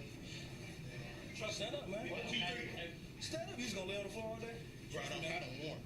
We wouldn't be doing things like that. Bro, I don't have no warrant. Despite Lewis' claims to the contrary, officers only have to provide legal proof of a warrant within reasonable time of an arrest. This doesn't stop him from demanding it, and one officer eventually grants him a close-up look. Nigga, that's my job and shit, man. And nigga, somebody call my job. We'll show you papers. Alright? So, I don't see papers right now. That's the paper. Show me. Get that shit out my face. What the fuck wrong with you, though? Sit down. Have a seat. Can I read it? Sit down. Well, let you read it. Have a seat, man. Man, I'm not about to run over. I'm already handcuffed. The chain out. I'm not about to get the over. Detective Kopchak shoves a piece of paper in Lewis' face, causing Lewis to lunge toward him. After calming down, Lewis is finally allowed to actually read the warrant and make his case. Let me see paperwork. I want to see, and that paperwork, can I read it real quick? You're trying to split hairs. Can I read that paperwork real quick, sir? Yes, I just want to read it to make sure, because, I mean, what I read, they say I'm going to charge for nothing. Okay. I just want to make sure for all you feel me. That's all. So the thing is, I can't tell you something, when I read my case, it said not indicted. That's the only thing, that's what I'm telling you guys. Now I'll show you, well, he took my phone, I can show you my phone. It said not indicted. Okay. So in that paper said the 15th, this I want to indict on the 17th of January. And I can show you proof right now. It says this warrant was filed on the 16th. January, right? But why my form said the 17th and it said not indicted? I can show you right now proof. It said not indicted. Did you check with the county? Yeah, the county. I called down there too. I called because this is from the U.S. No, I know. He said it got moved to the federal. The federal court just said not. I know. Can I speak? When I checked the paper, when I checked my case, it say not indicted. It say moved to federal court, not indicted. I will show you right now. It say the 17th of January. Let's say the 16th. That's and then for real, I feel that's so that either fake or fugazi because why the 17th? I said the 17th, not the 16th, not the 15th. It said the 17th, not indicted, and they just let everybody go, and that's how I feel like that form is old. Hey, I will show you proof right now, but you have my phone. It appears Detective Kopchak's shrewd scheme of arresting Lewis has caused nothing but confusion. While he may have thought it was clever, it turns out it was too clever by half. After an internal investigation, Detective Kopchak was given a one-day suspension. While Kopchak surely regrets his unprofessional behavior, the consequences for the officer in our next case would be much more severe. On November 17, 2022, Tampa, Florida police receive a call about a woman sleeping outside a doctor's office. When police arrive on scene, they realize that they had already issued a warning to this suspect in the past for the same reason. So they decide to detain her and direct her to their car. Walk to my car. Why you saying that but pulling me? So go on and drag me, because that's what you're doing anyway. If you ain't walking, just walk to my car. How you gonna tell me that, but you pulling me, as you said, and then said. She's being difficult with the cops because she feels that the officer is pulling her rather than letting her walk to the car on her own. Eventually, they get her in the cruiser and drive to the station for booking. However, when they get to the station and try to get her out of the car, tensions worsen. When the got the right to get out the car when they had a right to get in the car? Miss Marshall, get out the car. Come on. Miss Marshall, I'm gonna drag you out of this car. I already know. I don't want to drag you out, but I need you to come get out of the car. So what you did off the porch of the doctor's office. Come on. Drag me. Come on. I want you to drag me. Come on. Officer Damon threatens to take the woman out of the cruiser by force, and when she all but dares him, he calls her bluff. But when she refuses to walk to booking, he proceeds to drag her there. Stand up. You want me back? You can't pick my big can. That's what the officer was jealous of. Stand up. Come on. He couldn't pick my big up. He was jealous of my big. You want me in this position, don't you? I'm a farm boy. You ain't heard me at all. CPV, shut your paw, watch your ass, Tom. While the woman wasn't injured, Damon was later terminated after he was found to have violated multiple Tampa PD policies.